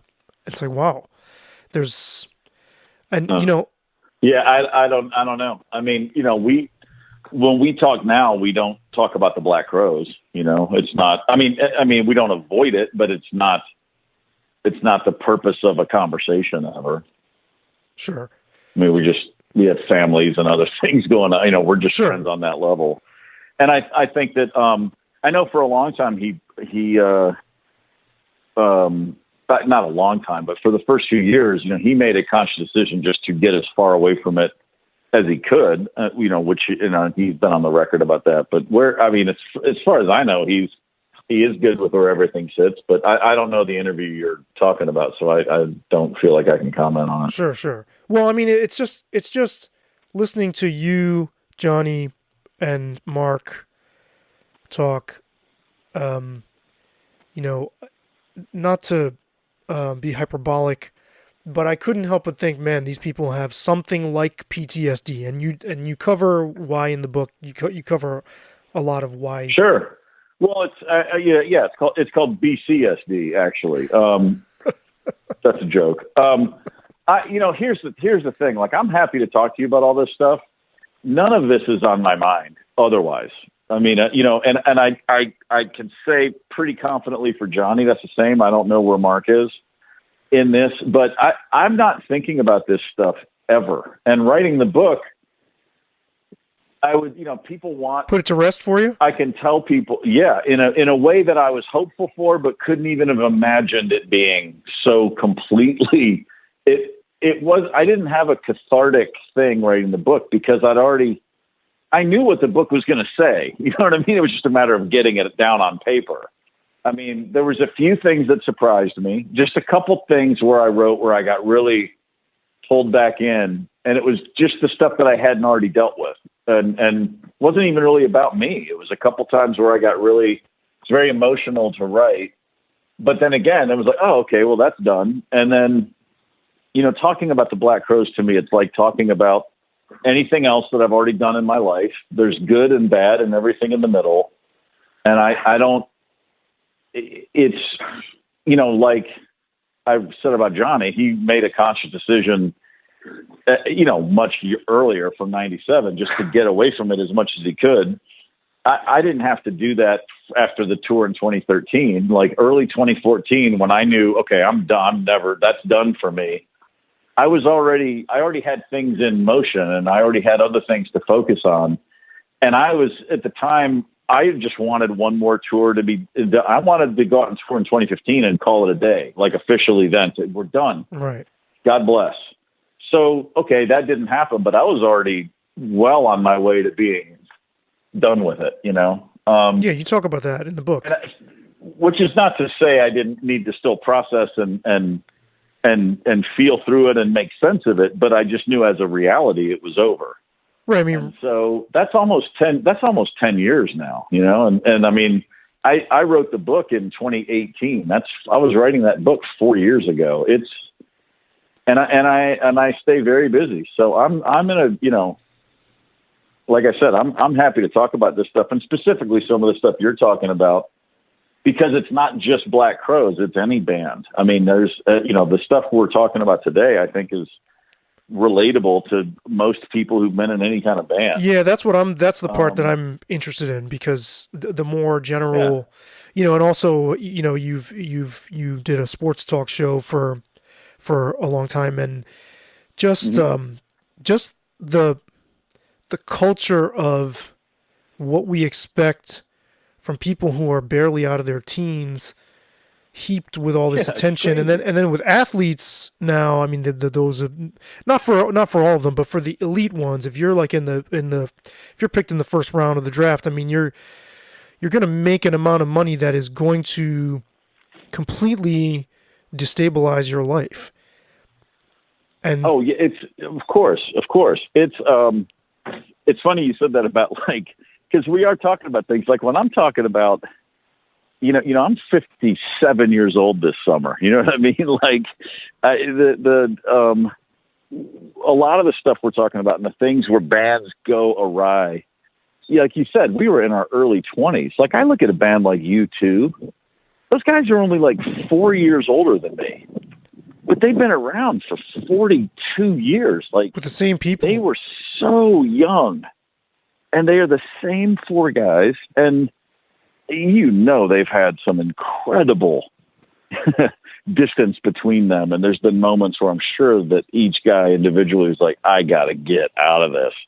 But to their credit, they've somehow managed to keep that thing together. And, you know, it's an incalculable amount of work to me that they've clearly put in, and understanding that this isn't going to happen again. Like, we are one of those things. We are one of those bands. This is a once in a 1,000 lifetime opportunity, and bless them for that. You know, I hope they're as happy as they should be, as they've earned the right to be.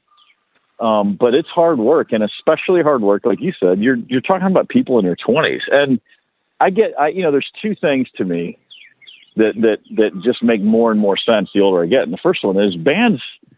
It's a miracle any band works. Like, you know, it's like, it's crazy to think, you know, it's like, you know, I was the oldest guy in the band when the first record came out, and I was 24. And, you know, put me on a bus and say, see you in a year. And I'm like, great, let's go. But, you know, there's a reason bands have to start young, because you put a 29-year-old on that bus, he's going to go, this is bullshit. Right. I have an apartment that's comfortable. I have my own car. Like, you know, it's like there's a certain window where if you don't get it after it soon enough, it's hard to adjust to. It's hard to be on the road the way we were. And we had to be young and dumb enough. You know, we had to be young and desperate enough to do what we did on the Shake Your Moneymaker tour. It was grueling. you know? But then again, there's bands that were doing that same amount of work in a van the whole time. The Ramones. And that's even more grueling. I mean, shit, you know, it was all I could handle. And you said, hand an athlete here, you're guaranteed $9 million a year for 4 years. And then you can talk about a max contract. Like, what the fuck? It's crazy life-changing shit that happens to people overnight.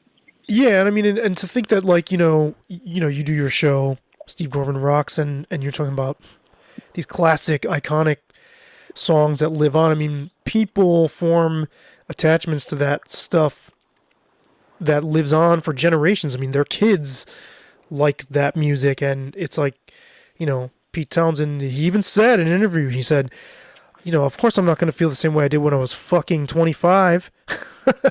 Yeah. So... Yeah. Well, I love that he's so honest about that. But even me, I'll go like, "Oh, don't say it." You know, it's like you want to believe the dream. You know, like Steve Gorman Rocks, and I've said this too a million times. I don't necessarily love every song we play at all. There's songs that we play that I didn't like when they were released, and I don't necessarily like them now. But I tell you what I do like, and what I fully respect is how much that music still means to people. I mean, there's a reason classic rock is still a big deal. Like those songs, and I can go off on a soapbox about it, but, you know, for the most part, we're playing music that's still, for lack of a better term, real music, played by people with instruments. And there are songs that were written more often than not by the artist that you're hearing sing them. You know, it's not pop music. And that stuff still resonates with people. It's recorded in a way that they don't know it, but it resonates in a way that feels authentic. That's what I was going to say. It's not nostalgia. It's not just because this is the first song I got laid to, or this was my high school boyfriend's favorite song. It's not just that. It's not a trip down memory lane. It's that music makes people feel something. It's not unlike, you know, right now, if you go see live bluegrass, if you've never seen it, you can still be so moved by it. You know, it's a lot of different types of Americana music. It's when you see people just playing real instruments and singing straight up and performing together. And when you hear a band, I think that bands that are playing live and that are completely swinging as a unit, that hits you in your DNA, and you don't have to understand it. You don't have to explain it. It just is what it is. And I have, and you don't have to be a fan of that style either. You think you're not a fan of that style, then you see a band that does it, you're like, whoa, I like this music. That's exactly right. I mean, every style of music has good and bad examples of it. You know what I mean? Like, you know, there's so many examples, but, you know, you can pick up, put on, you know, just go right to the top of the heap, Stones records, some of the tones and some of the sounds on some of those, the big four records, you know, taken alone and separated from the whole mix. You're like, that's the worst sounding guitar I've ever heard. It's like, doesn't matter. But it's the alchemy. It's the holistic. Exactly. It's cohesion. And the Stones had the same thing the Beatles had. When the Stones are at their greatest, it's because the internal chemistry is just indefinably great. You know, it's bands are about chemistry, man. It's like the thing about R.E.M. If you put on an R.E.M. video on YouTube, there's a thing from I think '84 that I just saw recently from Portchester. And it's a band that, you know, you can pick apart their individual playing all day long, and Stipe you can pick apart his singing, but the intent of those four young men is so in lockstep with each other. They were a unit. You know, that's what the early people forget, or if you weren't even around for the early U2 records, that was like it was like a gang. You know, it's like what Bob Costas said about Bob Gibson. You could feel his purpose burn through the screen. It's fucking great. What a great line. That was, you know, U2 on Boy, October and War. It was like, that was like they were like, man, we're coming, we're going to do this thing. Like, you know, Under a Blood Red Sky, again, like we said with the Beatles, it's so ubiquitous, you take it for granted. But going into Red Rocks, there's hardly anybody there. and it's raining and they're just like going full in, like, this is what we are. That intent, that's what makes bands great. And you don't have to like it, but you can't help but respect. I don't like heavy metal music as a general rule, but man, we were out on tour with Metallica in 1991 on the Monsters of Rock tour. And I would sit there on the side of the stage and go, fuck, man, you can't argue that they are that's a thing. And other metal bands that were playing fast and loud didn't have the same. It wasn't because Metallica was on the Black Album and about to be the biggest band in the world. It was just, I saw them on And Justice for All in '89. Yeah, I saw that. I went with a friend who's like, you've just got to come see this. And I'm like, whatever. And I stood there with my arms folded. But the truth was, inside, I was going, holy shit. Yeah. What in the fuck am I watching and hearing? It blew me away. And I look at Metallica like I look at R.E.M. It's like, you don't have to like it, but for a while there, man, that was a fucking band. Boy, was that a band. There's something undeniable about it. Yeah, I do. I caught them twice for whatever that's worth, but I know what you're talking about because I witnessed it, and it was quite, it blew your hair back. Yeah. So this brings up something that I actually cut this question, but I have to ask you because you brought it up. You've said that the songs you would pick on your show, if it was up to you and your show wasn't syndicated and you were just doing like your own thing, it'd be a lot less concentrated on the hits, on the classics. Yeah. Right? Uh-huh. I have to ask you this because you host this show. You also have examples of songs with the Crows that were not singles, were not even singles, much less hits. Yeah. Like Wiser Time, that are considered by the fan base, right? What is it about? It doesn't have to be either or, but are there certain songs that just would naturally, innately rise to the top for all people, or is it the fact that we're conditioned to hearing them on radio? Because you take an Aerosmith fan or a Rolling Stones fan, right? And if you polled every Aerosmith fan, right, wouldn't there be like millions of them that say, nah, I don't want to hear Dream On Tonight. I'd rather hear Adam's Apple or Get the Let Out, of course. Like a deep cut. Like so Yeah. Can you just offer your 2 cents on this whole thing? Well, it's like you said, it's not either or, but I think, I'll give you a Black Crowes example. You know, when Amorica came out, we were playing, before the album was released, we played a series of club shows, or right after it was released, I guess. And the first single was Conspiracy, and that was unanimous. Everybody just thought that's the most like what someone might expect from the Black Crowes right now. And it was doing okay at rock radio. It didn't get any alt radio. It got a little bit of alternative radio play, but, you know, it was cool. People liked it. But I know several people, there were people from the record label and other folks around the band at the time. And every time they'd come see the show, like from the first date on that tour, which was in Nashville at a club called the 328 in November of '94, to the end, every night we would start playing Wiser Time. And this is not a song people knew yet, or if they did, they were just learning it, like as the record was out that week. And when it would, at some point during that song, every night, this is what everyone kept telling us, like, man, there's a moment just somewhere in the second verse or second chorus. And I remember someone at the record label saying, God, fuck, we blew it. That's the song. That's the one. And over the years, that song has grown and become a song that's really a big part of the Black Crowes world. But at the time, you know, we weren't even thinking that it was a single. Like, we thought it was great, but some songs like that, they just are what they are, and they're just what they are. That, you know, you can't really deny it. You can't explain it. I mean, right. You get tired of hearing Remedy, but the fact is, when we were making the second record, we recorded that song and we were like, holy shit, that's the single. Like, it's just like, listen to that. You know, with bands, I mean, I don't know. There are examples of songs that are hits because, you know, they just got beat to death, and for some reason everybody jumped on it, and then they're gone the next month. And then there's songs that that hold up. I mean, like, yeah, I don't need to hear Dream On again, but anytime it's, but if it is on, and you get about 3 minutes in, you're like, that's a fucking great song, man. It's fucking, wow.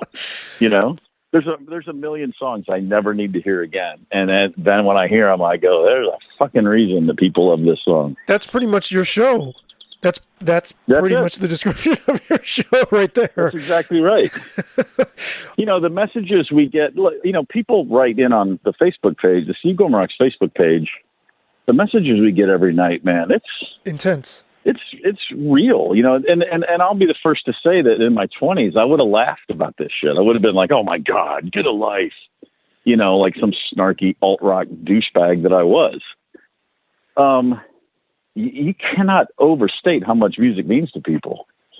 You cannot overstate how important it is, how you can still change someone's whole day with one song. It's incredible to me. Oh, totally. But I feel like there's people that feel that way who are album people. And I grew up as an album kid. Sure. Who thumbed my nose up at radio, and I didn't want one song to stand out because everybody else was listening to it on the radio. Mm-hmm. And a lot of times I would come home with a record and you didn't know. Yep. Like I hadn't heard the single enough to give my attention to one song more than the others. And yeah, I just feel there's millions of us too. That's all. Like, well, there's no question. There's no doubt about it. And that's where I'm coming from. I'm just saying that, I think it's great when, I've surprised myself too. When the show first launched, one of the first nights, literally in that first week, I'm in the studio and the song Lights by Journey comes on. Or no, not Lights.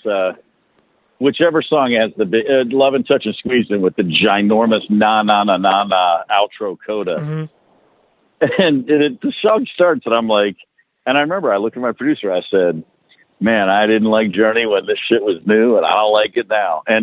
But then again, I hadn't heard that song straight through since I was like dancing to it in 9th grade. And I sat there, and by the time it hit all those na-na-nas and stuff, I was like, God, I'm an asshole. Of course this is a hit song. Listen to that. Like, it's just great pop magic. That's just all there is to it, and it's, certain things hit you at different times in life. And, you don't have to be a card-carrying fan of anything to have something move you and to put something up with fresh ears. And,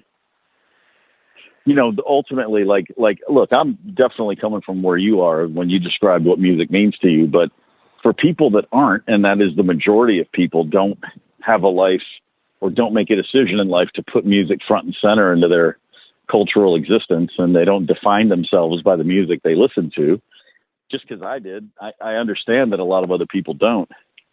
But for those 3 or 4 minutes, man. It's these songs. It's like the songbook right? That they don't concentrate on it, but it's like right. It's the fact that we all share this, that's what that means to them. It's no less important to, I'm sure there's a lot of bands like this, but one thing about the Black Crowes is we had a lot of different eras, and there was a lot of divisions within our fans, and different subsets of, I like this era, I don't like that era. I like that era, I don't like this era. And I think it's, they're all of equal value. Just because one group has 10 times as many as the other people, well, but being moved by a music, if it's one side of an album or if it's one song from an album, if that song means something to you, I can't look down my nose at anybody. It's great. I mean, there's nothing better than the right song hitting you at the right time. So who am I to judge someone if it only happens once every 3 years as opposed to once every 3 days? For sure. I just wish bands would keep the casual, because they totally keep the casual fan in mind, but also keep the deep album cuts fan and mix it up, balance between the two. I mean, it's not that hard. If you want to do it, you can do it. And there's plenty of, because you guys did it. Well, yeah, with it, we did, and like everything we did, and then I would say this about every project I've ever been part of, we could have been better at it, but we did our best, and there are bands that are able to do that. You at least tried it, though. Yeah, you at least made it a point to not just be a jukebox. Right. Oh, for sure. Oh God, no, we were never, I mean, you know, I always looked at it pretty simply, and it's just my opinion, but I would have been very happy to play Hard to Handle every show we ever played. It's 3 minutes. Like instead of jamming on Hard to Handle, let's just get in and out, bing, bang, boom. And then let's jam on something else. You know, that was my approach, but right. You know, right. Zeppelin is the only band that probably like every song in their catalog has been played on the radio a ton. Right. Like that's the, yeah. I think that's the only situation like that. And then everybody else, it's like, if you go see them live, you know, there's tons of great Steve Miller songs. I mean, look, I love Rocky Mountain Way. It's not that the song that I get sick of the song. It's just that like I think you know where I'm coming from. Of course, yeah. Yeah. But then you can't deny the power of a shared experience. No. After the pandemic, I went to see two friends of mine play, a married couple I know and love, and they went to a club around the corner from my house, and they played Lawyers, Guns, and Money by Warren Zevon and Benny and the Jets, and I'm not even super attached to those songs, and I burst into tears because everybody knew the words. So even me, there you go. Hey, dude, I was at a studio. I was at Vance Powell's studio here in Nashville 2 weeks ago, Sputnik Sound, and he just put in a whole new Atmos sound system, and which is I'm not about to begin to try to explain what Atmos is. If you're aware of it, you know, and if you're not, you will soon enough. The gearheads will know. It's. He sat me down at the desk and he goes, "Check this out. Listen." And he put on "Come Together" by the Beatles, which I've heard 9 billion times, and I was staggered truly by what I heard. And then he played Up on Cripple Creek, and about midway through there, I was crying, just tears gushing, because I was sitting inside Levon's kick drum, and I was sitting in the fucking bass amp, and I was in the microphone, and I was hearing these songs. And it's not just that they were crystal clear, like they used to say about CDs. It's beyond that. It was the warmest, most invasive is the word I could use, sound I've ever heard in my life. It was in my bones. And not just because it was loud. I mean, it's a whole new sound. And then, so those are songs that have meant the world to me. And then he put on Elton John's Rocket Man. Now, I don't know when the last time you listened to that song straight through, but for me, it's been forever. I mean, I've heard it enough, but I don't put on Rocket Man. Right. It's like what you say, oh, I've heard it so many times, I don't need to. That's that kind of song. And I literally couldn't, I just cried again. It was like, this is not only the greatest song I've ever heard, it's the greatest sound of music I've ever heard in my life. It was overwhelming. And, you know, music can still, again, it was a delivery system that's so beyond anything I've ever heard before that it wouldn't have taken much to blow me away. But those songs, and a song like Rocket Man, I mean, just the fucking drum track, like Nigel Olsson on all those early Elton John records, and everything about it, I was so moved. I couldn't stop crying, like literally. And I was like, man, it's fucking great to be alive sometimes. So what came to me while you were talking about that is there is an art to speaking to the people, and like just writing a song that speaks to everyone, that can become part of that shared songbook kind of thing. Sure. I'd actually never thought of it that way. I guess I'm becoming less of a snob, but well, and you know, there's an art to it, but it's also, I think the people that have written a lot of those kind of songs will tell you they don't know that it's going to happen till it happens. Right. A lot of times they don't. You know, they have no idea, and they pick the wrong single. Oh gosh, I mean, or a DJ plays a different song, and then all of a sudden that takes off, and they're like, "Holy shit, we didn't think that was a single," kind of a thing. Oh, that's happened a million times. So you can't try to catch it with a net because it's too elusive for that. Yeah, I mean, I guess there's, you know, for every, you know, Let It Be or Hey Jude, you know, or Benny and the Jets, you know, there's a million other ones that the artist is like, really? I thought that was going to be the one. And what about, but you as a fan though, don't you have 10 songs by the same artist for every one of those? Like the people you're a huge fan of, right? Like you're big into U2 Unforgettable Fire, right? So like aren't there a dozen U2 songs for the hits on that record that you love just as much? Of course, absolutely. I mean, yeah, there's a million examples of that. I mean, you know, it's funny, you know, when like R.E.M. is such a great example of a band that I loved before they had anything within a million miles of what you would call a hit. And I was one of those fans that part of the attraction was they were my band. You know what I mean? You know, they weren't. Well, I guess with music, we have to learn to share. We have to learn to share with music. That's the thing. That's part of the relationship. Yeah, like you shove it down all your friends' throats. Like, you gotta love this.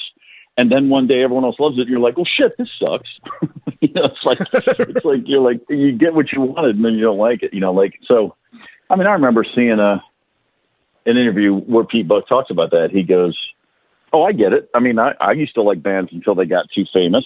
I get it. And that's, you know, it's just one of those things that can definitely happen. But like on Murmur and Reckoning, I mean, I love those first 5 albums. I love the EP and the first 4 albums.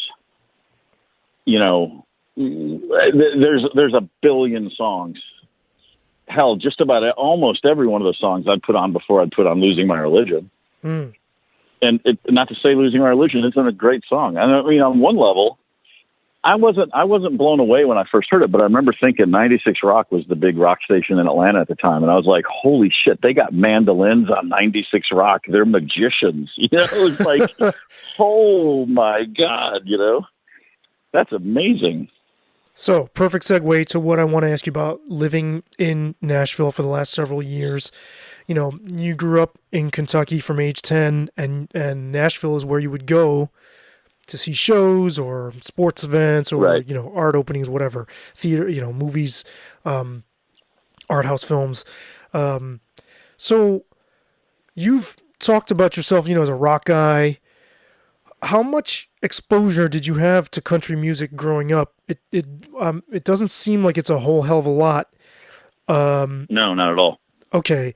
And so moving to Tennessee, you know, one would imagine that your exposure has gone up. I mean, you know, playing with people like Tom Bukovac, you know, like. No, I can answer that real quick. I lived in I ignored country music until I was in college. Full stop. Why? Just because it was stupid music for stupid people. And then because I was smart and I liked new wave and punk. I mean, I ignored it when I was a little kid because I just thought it was old person's music. And by the time I was 13 or 14 and I was listening to, you know, The Clash, and then, you know, I actually had a Stiff Little Fingers album and all these bizarre records I bought just because nobody knew what they were. The country music was just like, oh yeah, okay. You know, I would hear like Tammy Wynette, Divorce, and I was like, that's so stupid. Like, me and little J.O.E., you know, no life experience. Certainly never had my heart broken, and certainly wasn't able to understand that there was a real depth to an awful lot of those really simple songs. I mean, that's a thing that everybody kind of has to come around to in their own time. And when I got to college, I finally had a few buddies that were like, they were really into George Jones. And I was like, you listen to that? And I was like, what do you mean you're listening to a Johnny Cash record? I'm like, what the fuck? You know? And then all of a sudden, it, like anything, one night you're sitting there and it's on in the room and you're not thinking about it. And I go, holy shit, listen to that. Like, it just resonates in, like, you get just enough, you remove these filters that you don't remember putting on intentionally. And you just, a song cuts through, or just a voice cuts through, you know, shit, man. Like, I still remember the first time I ever heard, there's a song. See, I'm terrible with song titles. I'm even terrible with terrible with everything. I know the song I'm trying to think of. Hang on one second. I gotta, Okay. Fuck, what is it called? Who is it? It's a Charlie Rich song. It's the She Wears a Gold Ring on Her Finger song, but it's not called that. It's called whatever. I mean, I don't care about the title. Right, I can look that up. It's okay. It's called Life Has Its Little Ups and Downs. Oh, thank God. The first time I heard that song, it's talking about like, I love this girl and I don't have enough to buy her, you know, the dress that she wants in the window. And I'm upset about it. And then he goes, but she wears a gold ring on her finger and I'm so glad it's mine. And I remember hearing that and going,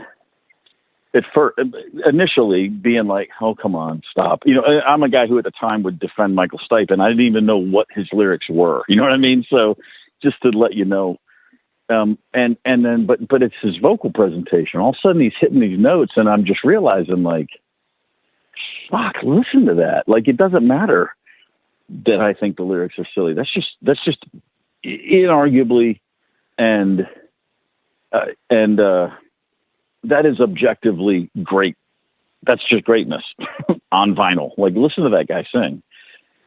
And then I would start hearing, you know, there was just a bunch of, you know, just a handful of like country artists that I was like, yeah, okay. And then I moved to Atlanta, and then I had a few friends down there, and they were just flat out straight up. They loved the Sex Pistols, and they fucking loved George Jones, and there's no difference to them. They didn't go through the whole. They're just taking music as music, and they're appreciating all of it. You know, I remember at one time thinking, like, I used to deny things I liked. Like, I wouldn't admit that I loved Van Halen 1. You know, I mean, to this day, I ain't talking about love. I get excited when I hear that song. It just works for me. It worked for me the first time I ever heard it. And I was like, yeah, but that's dumb drunk guy rock. I like smart rock. You know, that was me in 8th grade being a fucking idiot, really. A partisan. A musical partisan or parochial, you know, like sticking to a certain lane. Genre to matter. I was identifying myself through the music I listened to. Right. And so I was projecting, you know, I'm sure any adult that knew me was like, poor kid, he'll grow up one day. And I thought I was being really smart. And that's what a lot of, you know, music fans do. I like this, so I can't like that. You know, I remember being a freshman in college when Purple Rain came out, and I was like, I didn't really think I was going to like this guy, but holy shit, you know, it's like, fuck it. I cannot deny anymore that I think Prince is pretty good, you know? And it's like, yeah, good job, Steve. Way to get on the boat right as it's leaving the dock, you know? I do look back and just think, God, I missed a lot of really good times, you know, because like all the kids in my high school went to see Journey with Loverboy opening. Now, I don't regret not seeing that concert. You would have rolled your eyes the whole way anyway. You would have rolled your eyes. I would have. But they all had a lot of fun, and there was a lot of girls there, and they were just being high school kids. And I'm like, man, I probably should have been at that one. Doesn't matter. It wouldn't be a stain on my permanent record to say I saw Journey in 1982. You would have had a fond memory of it. You know, yeah. For sure. I was taking things pretty seriously back then. Or had a crisis because you might have walked out loving the music and not been able to admit it to yourself. Well, yeah, that would have been tough. So, I mean, I'm just trying to get a sense of, like, you know, I mean, you've played with, now you're in the midst of you know, you're at the country epicenter. Oh, well. And you've had your mind blown by some of the people you play with, and you know, I want to know what your sort of adaptation to that as a rock guy has been like. And then I got one super quick sports question, then I'll let you go after this. I haven't had to adapt anything. You know, I play on records here sometimes. I was doing a ton when I first got here. I was kind of like the new drummer in town, so people were calling. And so for 2004 and 2005, I actually probably recorded as much then as I have since, because once I started back with the Black Crowes and I was on the road half the year every year, and then I wasn't pursuing session work, you know, it just comes and goes. But I still get calls for stuff. But I mean, I don't play on any straight country. If it's Music Row, major label country, no one's calling me. That's a whole world unto its own. You don't bring in guests. Yeah, that's a different thing. You know, that's guys who that's just all they do. And you have just tremendously committed and great musicians that's their world. They're not going to go jump on the road. They're just session guys. So that's a whole world that, I was on I do think if that's what I had wanted to do, I could have put myself in there without question. I mean, I moved here in the summer of '04 and played enough sessions to realize I really enjoy it. I like playing sessions where I love meeting a bunch of new people I've never met, and suddenly we're playing music together, and let's see if we can make this all make sense in the confines of you're only going to get 2 takes, so you better get it right. It's the whole experience to me was pretty fascinating and very educational, and I really enjoyed it. Well, and your feel drum, your feel is your guiding force as a drummer. Well, I played on a lot of sessions where the people would go, "Well, it sounds like a Black Crow song now," and I would always go, "Well, it feels like one. Doesn't sound like one, but yeah." But I would expect that. That's not like arrogance. It's just, well, yeah, because that was me playing all that shit. So I imagine it does kind of feel that way, But anything I've done, like my band Trigger Hippie, there's a lot of country in what Trigger Hippie does, but it's also, I don't think of it in terms of country. I mean, when you say country music to me now, there's country, there's modern country, which is Carrie Underwood and Blake Shelton and all the country superstars. I don't know anything about that world. I don't know those songs, and I just don't know, like Dierks Bentley is a massive country star, but his kids go to my kid's school, and he played music night one year, and it was all bluegrass with Sam Bush, and he was incredible. I was like, oh my God, he's great. But I don't know him as the Dierks Bentley everyone else does. So it's not like I don't cross paths with these people in different endeavors or different just in life, but I don't pay attention to popular country music. Right. But there's a whole... I'm good friends with Darius Rucker. He's a great dude, and we hang out, but I don't know most of his country music, and he knows I do. He doesn't care. It's not like it's a thing, but it's like I hear him sing that stuff, and I'm like, oh, he's got an amazing career going. And, at my kid's school, I ran this music night fundraiser for years, and so I was responsible for putting a show together. And one year he sang, and we built a band for the night with Bukovac and Peter Holzapfel and Tom Blankenship from My Morning Jacket was the bass player. And we just played covers, and had a blast. But we just played all rock covers, It's like Darius didn't want to sing country. And we had a great time. But again, I don't know. I just see that as a world I don't have I'm not a part of it, and I have no interest in it. I'm completely... Yeah, whatever. That's just not for me. Well, it's like pop music, right? I mean, for the most part, pop music. It doesn't even. But if you can live in Nashville and you can be in the music world and have nothing to do with country music, I mean, this is also Jack White's town and Dan Auerbach's town, and there's a lot of rock people here, and Dave Mustaine from Megadeth is based there. I mean, there's a ton of rock people here. Brad Whitford lives here, speaking of classic rock, it's like, I know all kinds of people that are here in music that I hang out with and see and shoot the shit with, and it's got nothing to do with country. Yeah. I mean, there is a whole nother, there are whole other realms to it though, that are not the commercial top 40 stuff that are, sure. That is stuff that I would think would be simpatico with your spirit, for sure, as a musician. I mean, whatever, Sturgill Simpson and Margot Price and Jason Isbell, or what, there's a whole slew of great, if not country, then at least very country influenced rock and roll. I mean, but the truth is, I say that big country stuff because everything else is just it's all rock and roll to me. I mean, everybody I just named, there's you put a fiddle on it, but it's just all, for lack of a better word, Americana. It's just rock and roll music. There's a lot of great records that are getting made every day in this town, and there's a lot I'll never hear and don't need to hear. But you don't think that Thorn in My Pride, hearing that song recently, having heard it at the time and over the years, I was really amazed that when I heard it in '92, I was like, oh yeah, this is a rock band. It didn't occur to me at the time I feel like if that were released now in today's landscape, it could have been marketed to the audience of like a Sturgill Simpson or what you put under the umbrella of Americana. Mm-hmm. Yeah, probably so. I feel like the Crows had some of that. Well, yeah. I mean, I guess. I mean, believe me, you've put more thought into it than I have in terms of what that stuff would be doing today. When I first started playing with the brothers in Mr. Crow's Garden, we were doing Birds covers. I mean, there was for as much as there was some jangle that was Heat Buck influence, there was a lot more. It went farther back than R.E.M. with those two. We were playing Bird songs and listening to Green on Red records and listening to Nick Drake. Oh, big time. Nick Drake was fucking huge for us.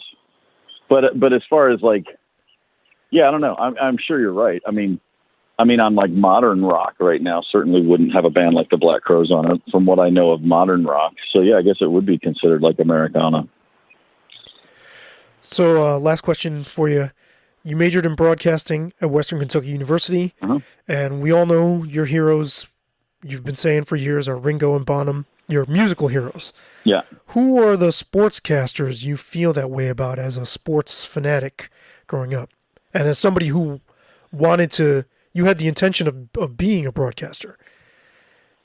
Yeah, I didn't go into it with a whole lot of. I don't have an answer for you. There wasn't like a specific favorite sportscaster that I just worked because I didn't take that seriously. I became a broadcasting major after I got to Western, after I found out they had a good broadcasting school, and after 300 people said you have a good voice. I did not go there with that intention. Now, I had always loved sports, and I'd always done my sportscaster's voice, like for years. And that's a Gorman family thing. We would all watch a game together, and everybody would talk like this. Coming up to the plate, Rip getting 2 for 4 on the night. I mean, we just all did that all the time. And then my friends in high school, it was the same way.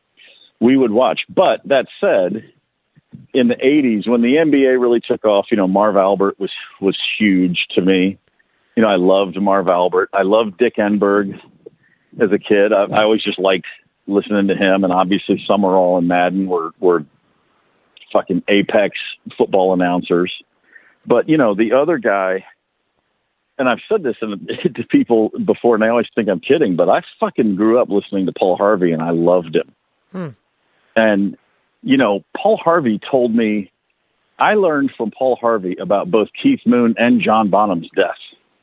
You know what I mean? Like, on my way to school, in the car, in the morning, 7:30, Paul Harvey comes on. And I mean, I remember both of those so clearly. In rock and roll, the Who's drummer, Keith Moon, dead at the age of 32. And me thinking like, wait, what? And then 2 years later, it was just like, I can hear it like yesterday. He goes, Led Zeppelin, English rock band. Their drummer, John Bonham, has died at the age of 32. And just the same thing. And being like, you got to be kidding me. But I didn't think consciously about Paul Harvey ever because he was just on all the time. And I used to think he was funny. I used to make fun of him because he had such a stilted, bizarre voice, and he was such an old school broadcaster. And it wasn't until I was in school and in broadcasting that I started actually thinking about it. Like, God, I know he's so square, but man, Paul Harvey's fucking great. The idea of connecting to an audience and pulling people in through that speaker, like you're in a room by yourself on a microphone, but you're sitting next to someone in their car at the same time. And just the idea of what it is you're actually trying to do and what is possible to do. I went back and thought, because Paul Harvey was just this guy I never thought twice about, but he was just there every day. And in terms of... Right. It's a lot like those iconic songs. It's like there's a warmth. Exactly. There's a presence. There's a feeling of being in good company that is subliminal to those shows. And that's exactly what it is. Like when I started doing sports talk in 2008 here in Nashville. Right. And then went off and on for a few years, started doing a podcast for a while, just with touring and stuff. I didn't commit to a daily sports talk show until 2011. And then I did it from 11 through 18. So, you know, I did 8 years over about 11 years. I did 8 solid years of sports talk. And then the last 4.5 were, you know, nationally. And I always, when I would think about it, I was like, I'm not an expert on sports. I'm not trying to pretend I know what I don't know at all. But I did know, and I did think a lot about, especially with the national show that I did with my cousin Jeffrey, who's the funniest person I've ever known. You know, it was like, man, we're just company. We are company for people driving home right now. We're just in the back seat of this guy's car, and our job is to get him home so he doesn't even remember the drive. And that was the point of that show. And I think we were really good at it. I mean, we ended up on the wrong network for it. You know, the guy that hired us left, and the new people came in, and they just wanted a really straight sports show. And that was never of interest to us. You're talking about FS1 or Fox Sports Radio? It's Fox Sports Radio, yeah. And it was, you know, it wasn't contentious. It wasn't ugly. It was just what it was. They were like, well, we're taking the network over here. You know, when we started on that network, we were following Jay Moore's show. He's a freaking stand-up comedian. You know what I mean? Like, they were looking for different stuff. And then new management came in. Right. You were doing pop culture commentary, too. Oh, my goal was start on sports and immediately go somewhere else. You know, if we have a 12-minute segment, then at least 6 minutes of that should be on tangents. You know what I mean? Like, we can talk about the game last night, but we should also make sure we talk about something it reminds us of from high school, and a song and a movie and something on Cheers or whatever. It could be anything, but I wanted it to be the kind of conversations that I had with my friends, which just went in a million directions at once. And I have to ask you, I got to ask you about, I almost forgot, on that note, the supposed demise of baseball as, I mean, I know it's been overtaken by the NFL, that makes sense. But if you listen to or watch ESPN or Fox Sports shows, like the national shows that are on like 5 days a week, they'll go a month without mentioning baseball. And we never talked about. I only talked about baseball in the postseason. Well, so what in the mid '90s? I mean, actually, I would say all the way up until when the Red Sox won the World Series the first time. Baseball was on like the national. It was like it was part of the national conversation. Yeah. What the hell happened? I don't think it's just a case of like lack of demand, because it actually makes the second amount. It grosses the second most. I think it's a lot of things. I think that, and I think that one of those things is and I hate to sound like this because it doesn't bother. Like, I'll put it to you this way. I moved to Nashville in 2004. It's the first time I lived in a city without Major League Baseball since 1987. And within a year of getting here, I wasn't even thinking about baseball anymore. It was just gone. I mean, I look at the Orioles to see where they are, and that would be it. It had already, by then, it was already a thing where you're shooting the shit, you're talking, and no one says, you know, hey man, did you see that fucking game last night? Right. And I don't know if, and so I was thinking in my mind, I was like, well, that's just because I'm in a town without a team. Because like when I lived in Atlanta in the 90s, you'd still be talking about, you know, man, did you see the Dodgers Cardinals series? That was fucked up, you know. But I was like, well, but it's a Braves town. People are talking. I got here, and so I assumed it was just because there's not Major League Baseball here.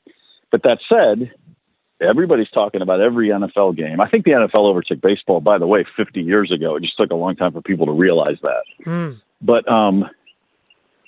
baseball is also forever. I mean, half the reason soccer has made such ground so quickly after decades of false starts. Soccer's 2 hours long, man. It's not even that. It's an hour and 45 minutes. Done. There's no timeouts. You go to a soccer game, it starts at noon. You're walking to your car before 2 o'clock every fucking time.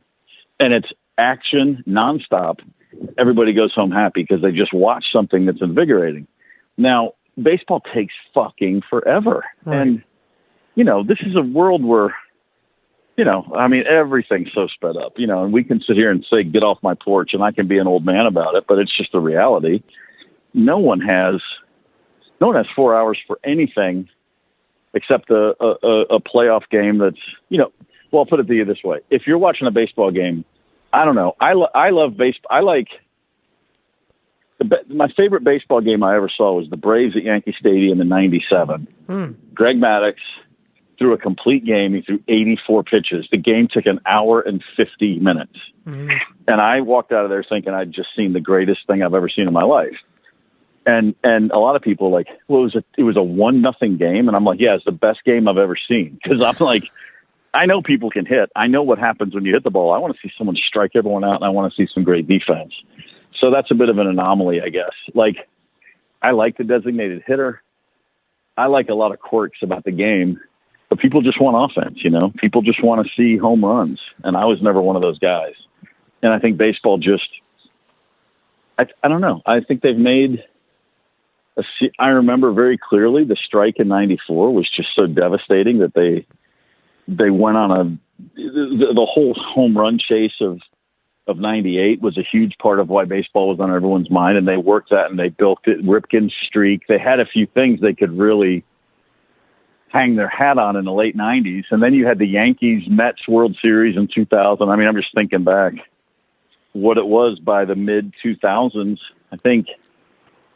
I don't know. I think the length of time, the amount of money they make, there's a certain time and point when it just does kind of get a little silly. You know, you're like, we're giving this pitcher $30 million a year and a private plane and this and that. There was just a lot of, I don't know, those sort of things that impacted, like no one cares about football players. Part of the reason the NFL is so dominant is because we don't care about those guys.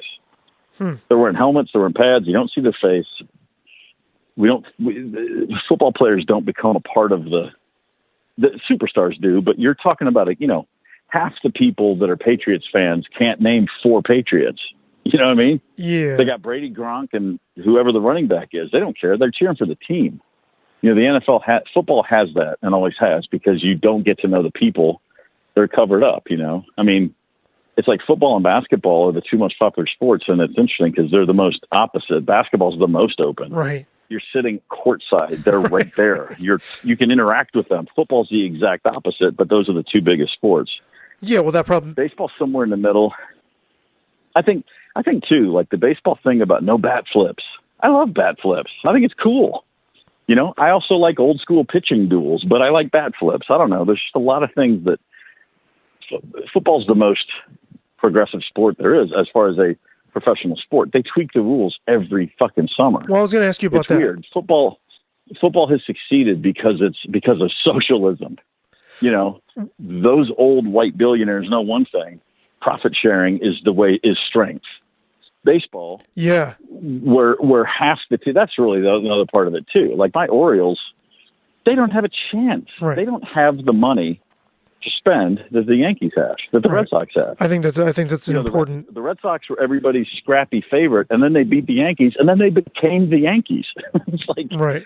You know, when you have a sport where, you know, literally 3/4 of the teams are eliminated in spring training just based on their roster payroll. Yeah, right. It hurts. You know, I got a feeling if you tighten down and you just put equal spending, if everything was run the way the NFL is run, I got to think long term that sport would come back to be more of a. But like you said, in the markets where baseball is, it's fine. They're selling tickets like crazy. They're all making more money than ever. So why are they? They don't care if they've lost the national conversation when they're making more money than they ever have. Yeah, it just seems a little unnatural though. Like it happened so quickly. But you're saying you think football overtook baseball 50 years ago. That's an interesting take, and people just didn't realize it. You're saying the momentum was there. I fully believe that. I mean, you know, it was just baseball lasted a long time just based on how big it had been and how important it once had been. And of course, baseball became a dominant sport at a time when most people lived in cities without baseball. Like you did follow it from afar. And then pretty soon it's like, you know, all these other sports came up and football took over. I mean, if you talk about like, I think absolutely by the 80s. Now, I was still obsessed with baseball in the 70s and 80s, but by the mid 80s, you think back to like, who won the 1985 World Series? Did they register half as deeply with America as the Chicago Bears, shuffling crew Chicago Bears guys. Was there a single baseball player in the 80s that mattered as much as Joe Montana? Yeah, maybe. But take a minute and figure out who that was, I mean, similarly, we'll look at college basketball. College basketball in the 80s, was way bigger than the NBA. Right. I mean, the Final Four destroyed the NBA Finals every year in ratings. And we knew those kids, and they played 3 and 4 years in college basketball because it had been around so long. But college basketball now is a shit show until the tournament. I don't know a single person. My son is 21 years old, and he doesn't care about regular season college basketball except when Indiana's playing, because that's where he goes to school. It's just a different world. And plus, fantasy football has been boosted by fantasy sports. Definitely. And I think baseball, and I don't think baseball can say the same thing. My son watches the Red Zone. He watches the Titans or the Red Zone. Right. He's got his own team. He's not going to watch a whole. It's crazy. He's not going to watch like Jaguars, Bills. No. Oh God, no. He's watching one game. It's because his team is playing. It's because the Titans are playing, and then otherwise he's just worried about his fantasy team. So what do you think about all the offense in football? Oh, I feel like it's undermining. And when do you think football's dominant run will be over?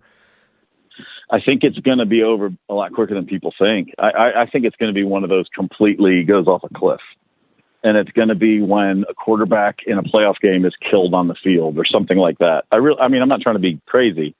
I think that they've done an amazing job of blurring the story about CTE and about how many players leave the NFL strung out on dope, because there's so much damage from that league. Mm-hmm. I mean, I used to say on my show, who's going to win the Super Bowl? And I would always say, do you mean who's going to win the game, or 30 years from now, which team will have more players that remember it? Well, I used to talk like that. No, it's the amount of physical punishment is and just. That didn't. I mean, it's really, really, really underreported. And I have a few friends who played in the league, and you spend one night with those guys and hear 1 hour of their stories, and you can never look at the game the same way. You talk about talk about knowing how the sausage is made. That is a whole world. My cousin who did the sports show with me, he worked for the Colts for years, and he's back with them now. And, so he's spent the majority of the last 20 years, I guess, in the NFL, except for the 5 years that we did our show together. And, he seems to, the day-to-day stuff of what it takes to put an NFL team on the field.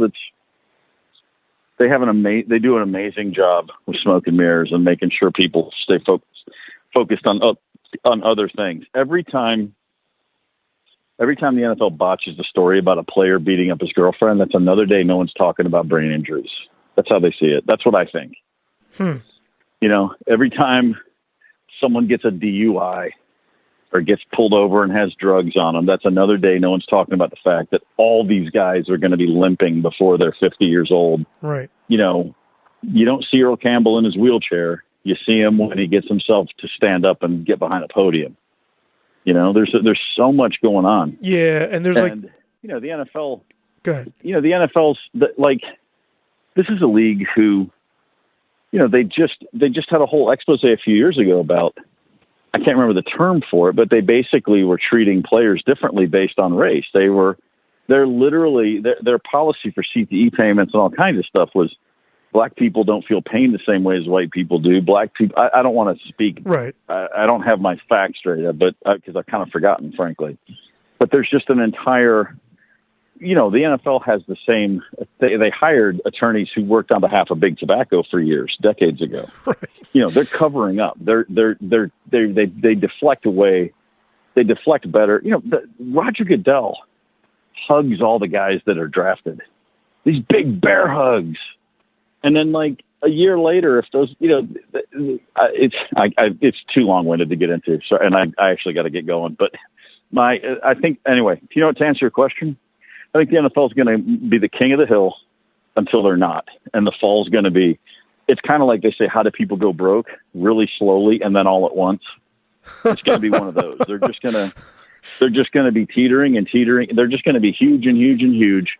And then one day someone's going to go, oh shit, we built this house on sand, and it's going to just go, it'll be done.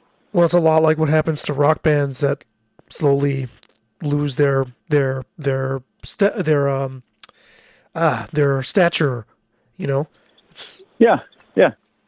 It happens that way in a lot of things, you know, but for sure, look at writers. I mean, I absolutely love Hunter S. Thompson, and I hated that I was spending years going, God, he's just not quite the same, is he? You know, like he wrote some great shit the night of 9/11. You know, he wrote some really wonderful stuff there towards the end, but he had a lot of years in the wilderness where it's just not good. You know, it's like, okay, I still appreciate your perspective, but you could tell when he was buying into the persona of Gonzo as opposed to just being a guy writing. Exactly. Yes. It's as clear as day, especially now with all the hindsight, you know? Right. It really got slammed home when he started releasing the books of all of his personal letters that are just incredible, like letters he wrote to friends for decades, you know, that Lost Highway or whatever it's called. I have all 3 volumes, and they're amazing. But reading those bummed me out because I was like, it was just so apparent, like how much he was leaving in the tank. You know, he just wasn't there anymore. Right. What have you got in the works that you can talk about?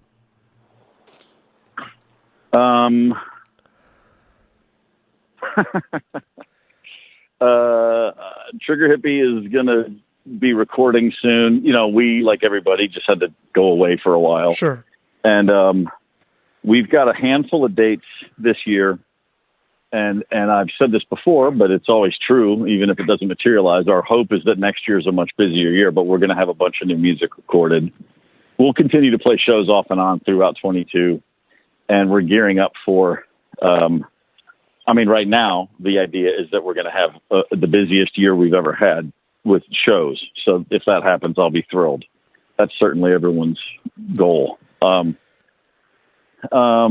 then I have I've got a couple other projects that are in development that I'm actually not really, I can't go into, but they're both very time consuming. I can tell you that, but it's probably best to keep that under the table for right now. And then I continue to do the radio show, and,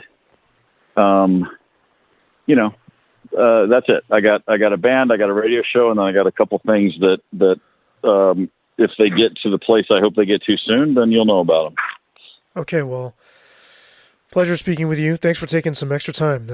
Covered pretty much all the ground. Yeah, I wouldn't have stayed on with you this long if it hadn't been interesting to me as well. So thank you. Awesome. And coming from somebody who talks for a living, that's a high compliment. Just need you to say on the record that quick blurb where you said, I can tell you where Southern Harmony is the best album we ever made. The recording software petered out at the very, very beginning of you saying that.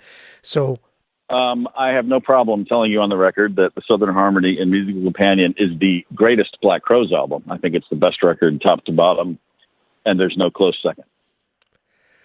Spoken like a true sportscaster. I love it. that was almost your sportscaster. It was like right between your Steve Gorman Rocks and your, the Gorman family sportscaster voice. Yeah. But wait, there's more. There was one more question I had for Steve that I forgot to ask him in the moment. And he was cool enough actually to get on with me again a few days later.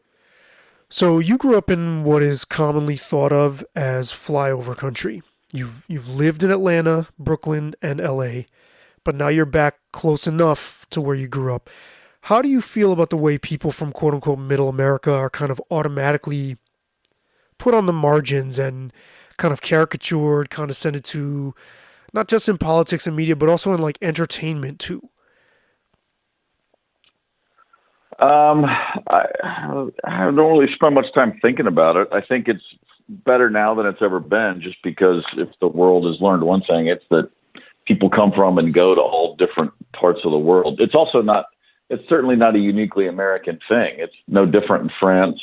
It's no different, anywhere you go. It's like rural, urban divides, especially where culture are concerned, exist all over the world. But I don't know. It's interesting. I probably have a lot to say about specific things as they are brought, cases, or if there's a certain storyline everyone's following or certain things that happen.